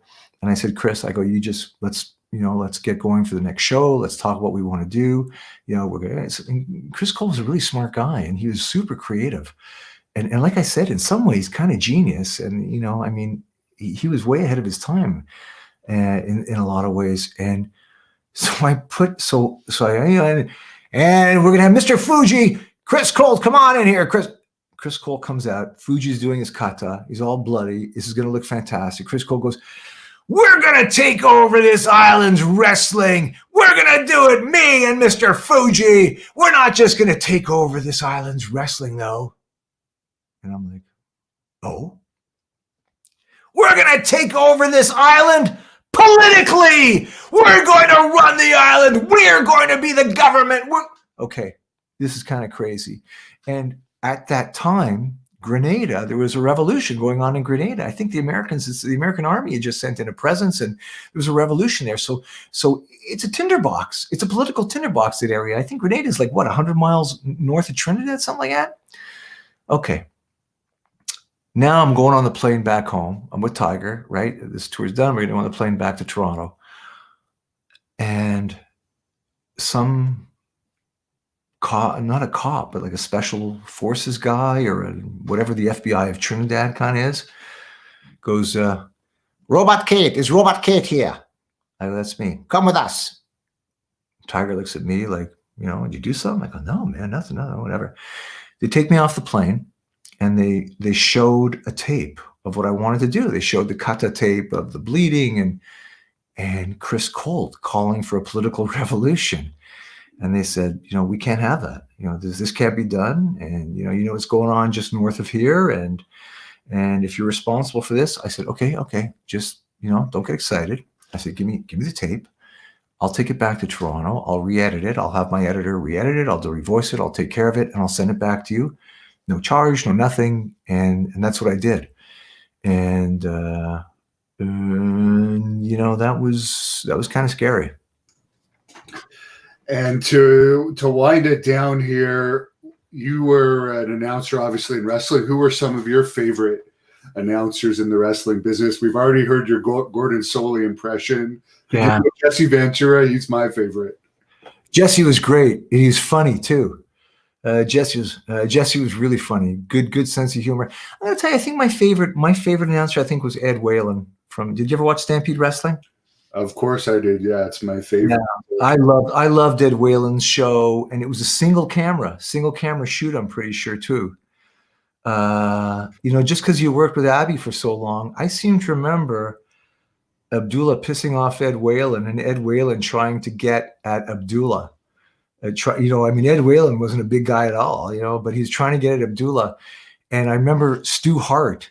Hey, what are you doing there? What do you got there? You don't do that, Ed. That's a bad idea. Don't do that, Ed. He's laughing while he's holding Stu Hart.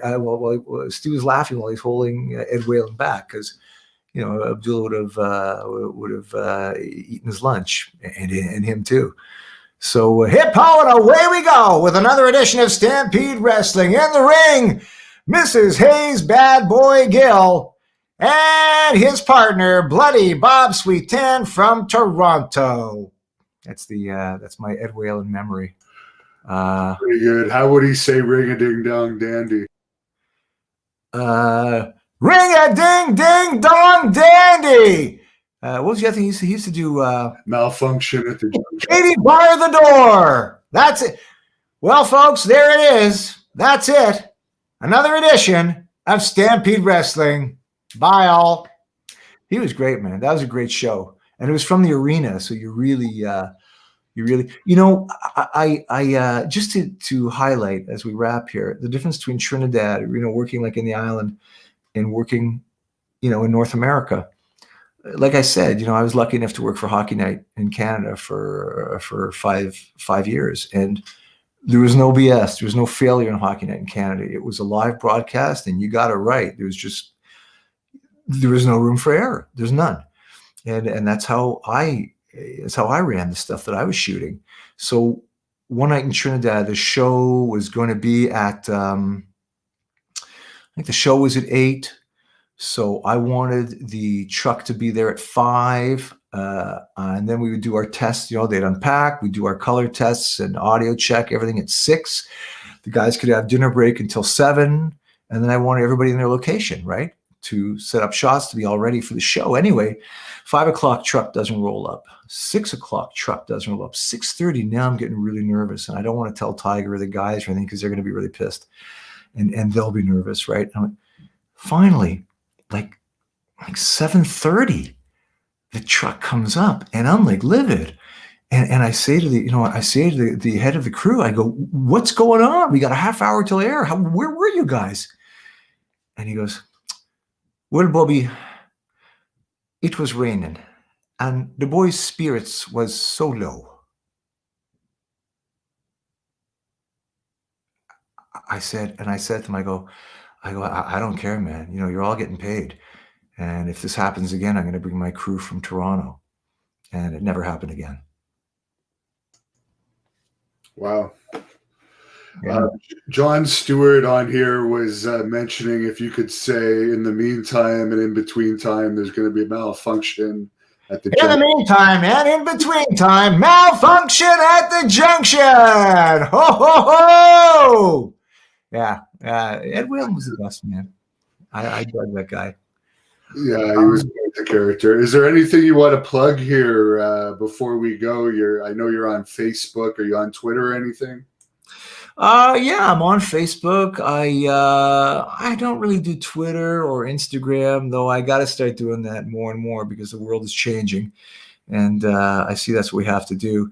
Hit me up on Facebook if you want to, and when we move into something a little more progressive in terms of social media, then I'll let you guys know. I'll let you guys know too. And to wrap it up, buddy, I got to tell you, first of all, thank you for having me, Hannibal. Thank you for inviting me. I appreciate it.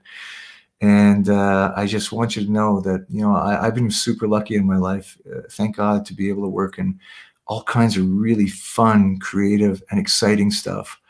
But there was something about wrestling that it was just thrilling. There was an element of danger in it. There was just everything to it. You hear last story. I was a bit of a celebrity on the island because I was on television. So and the women in Trinidad are gorgeous. They're gorgeous. There are some beautiful women there. And I had met a lady, and I was walking to dinner or whatever with her, and a Jeep full of local Trinidadians pulls up and goes, "Hey, white man, stick to your own kind or we'll hang you like a dog with a rope around your neck." And then they kind of sped off. And there's a really uncomfortable moment. And I turned to my lady friend and I said, are they from the Tourism Bureau? And anyway, it was, wrestling is its own, it's its own category all by itself.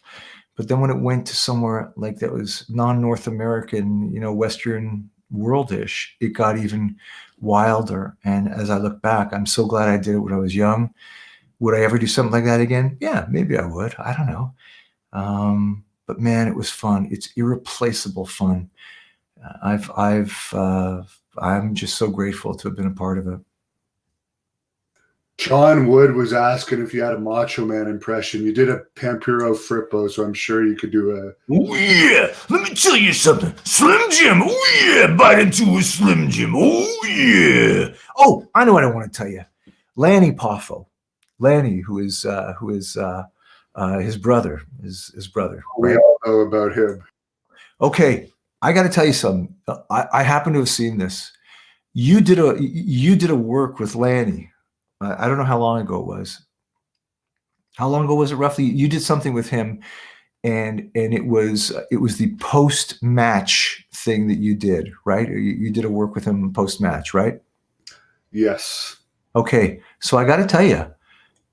Okay, the only red flag that went up for me was, geez, these cameras in wonderful position, altogether too good position for this to be anything but a work. But the actual work that was done, I got to truthfully, you fooled me. You fooled me. You really did. Minus that one thing of the cameras being altogether too accessible and in the right place. But there were so many great storylines to that. And you and Lanny should be competing for best actor for that one. Did Honky Tonk Man, did he know what was going on? Was he in on it? The only three people that knew were Lanny, Honky, and I. And funny enough, people think that the cameraman knew, but they were filming a documentary for me. So for 2 years, right, every Great North Wrestling event, we had cameras. So the whole purpose of that was to actually fool the documentary crew. But it turns out that they were doing a documentary on overcoming my health struggle. So they didn't even use that. So in the end, they gave me that B-roll footage and I put it up, and combined with all the versions of it, it has well over 1 million hits. So we made the most out of a show in the middle of nowhere in New Brunswick, Canada, by doing that fun thing to fool the cameraman. But yeah, I think part of the realism was the other wrestlers in the back were quite shaken by the whole situation. Well, you didn't. I mean, I'm gonna give one more nomination here, Best Supporting Actor to Honky, because that was fantastic. There are like, from an acting point of view, I mean, the pivot that you make from the place that you're really pissed off with Lanny. Oh yeah, open-handed slaps. When I saw that, I'm like, that might be a little bit whatever, but still, who knows, right? I Lanny Poffo, I've never met the gentleman, but he seems to be a pretty classy guy. Maybe that was his way of rebuking a younger guy in the business. I don't know. But then nice leg dive, by the way, terrific leg dive, great movement up the side to hook him up. But I bought it. Like, I bought it. The storyline where you suddenly, you get pissed off, don't friggin' hit me, man. Bang, leg dive, tie him up. And then when Lanny says, that's it, I'm not showing up anymore. And you, as a promoter, suddenly, woo, you freaked out. Money's on the line. You're like, whoa, wait, you got to film. Your pivot to wanting to get him to like you again and fulfill his contract was fabulous. And Lanny's struggle with his midlife crisis of now being decidedly older than you, not the athlete that he used to be. And he said to, was it you or one of the other guys? He goes, hey, let's see if you make it to you're not even going to make it to my age. And then he called him a phallatic oral sex Yeah, kind of funny thing. when he's the one that does that.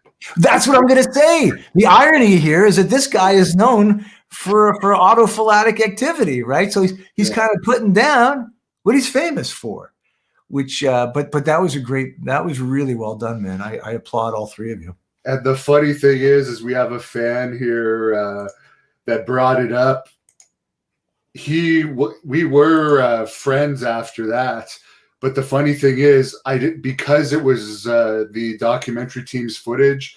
They didn't give it to me until years later. So when I finally put it up, he didn't like the feedback he got from the fans because they thought it was real, and he thought he came off like an asshole. And he was sick of fans asking him about it at conventions. He told me to take all versions of it down, and I said, "There's no way in hell I'm taking that down. I lost money promoting that show. I'm going to at least recover my money from the video." And to this day, we're bitter enemies. Is that right? He's mad at me that I posted that and would not take it down. Whereas somebody said, Lanny's upset about me posting his best work in 30 years. Is he working anymore? Is Lanny working anymore? No, he must be. He was working. It's funny because in that little altercation we had, he mentions he's too old for this shit. But he was wrestling up until the pandemic 10 years later. Really? Yeah, so he's still going. But whatever. I find it funny that as you mentioned, he should be proud of that. And he was great. Are you kidding me? He was fantastic in that, man. And gosh, I mean, you guys could promote a fan. I mean, if he's still up to it. I mean, I don't one thing that is not a work out of that is he will never wrestle me again. We did end up doing the tag team match the next night. Right. It was me and Honky because I guess the thing about it was because we were going to do that altercation, he said, "Okay, Hannibal, you can lay it in during the match to help make it believable." But I guess that's not really his style. And he didn't trust me to do a more laid back style. But of course, as I said, it was a tag team match the next night.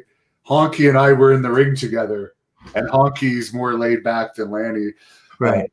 So I can do any style. I pride myself on that. Of course, I do like the hard hitting style better, but thanks for coming on. My dog stuck around until the end. All right. You're a terrific dog there. Hey, Hannibal, thanks, man. Believe me, I love doing voice and that kind of stuff, but I do it all the time. I just wanted to come in and I want to reminisce and talk about the great fun days of wrestling. Oh, Sean Wood says Laddie Poffo's poetry is dope. Be humble when in victory, be noble in defeat. Be there when your neighbor hasn't got enough to eat. Try to love your enemy and always be aware that in the Super Bowl of life, the tortoise beats the hare. Yeah, very nice. Yeah, I remember seeing Lanny Poffo when he was a kid. When Angelo, his father, brought him to Maple Leaf Gardens, him and Macho Man. Well, he wasn't Macho Man then; he was just Randy. And I do remember really being impressed with his flexibility back then. I think he wore like ballet slippers or something in the ring. Yeah. And all I could think of when you say flexibility, sadly, is his comment, "Am I really that big or am I really that flexible?" Or both, right? Yeah. I got a dog that's about to eat me right now. Could you post this off as Stu Hart? Because I really like your Stu Hart impression. I haven't thought of wrestling impressions forever, but all right there. Well, yeah, you ever notice you don't see Stu Hart in the same room as Popeye? You ever notice that? You guys there, they were throwing real punches. I didn't like that. You don't see Pampero Firpo in the same room as the Cookie Monster either, right? Oh yeah, Cookie. All right, well, this is the ghost of Stu Hart saying thanks for watching Great North Wrestling, and Hannibal, continued success to you, and thanks, wrestling fans. Hip ho, and away we go. Thank you for watching the Hannibal TV. Please like this video if you enjoyed it, and click the subscribe button to not miss any of our latest shoots.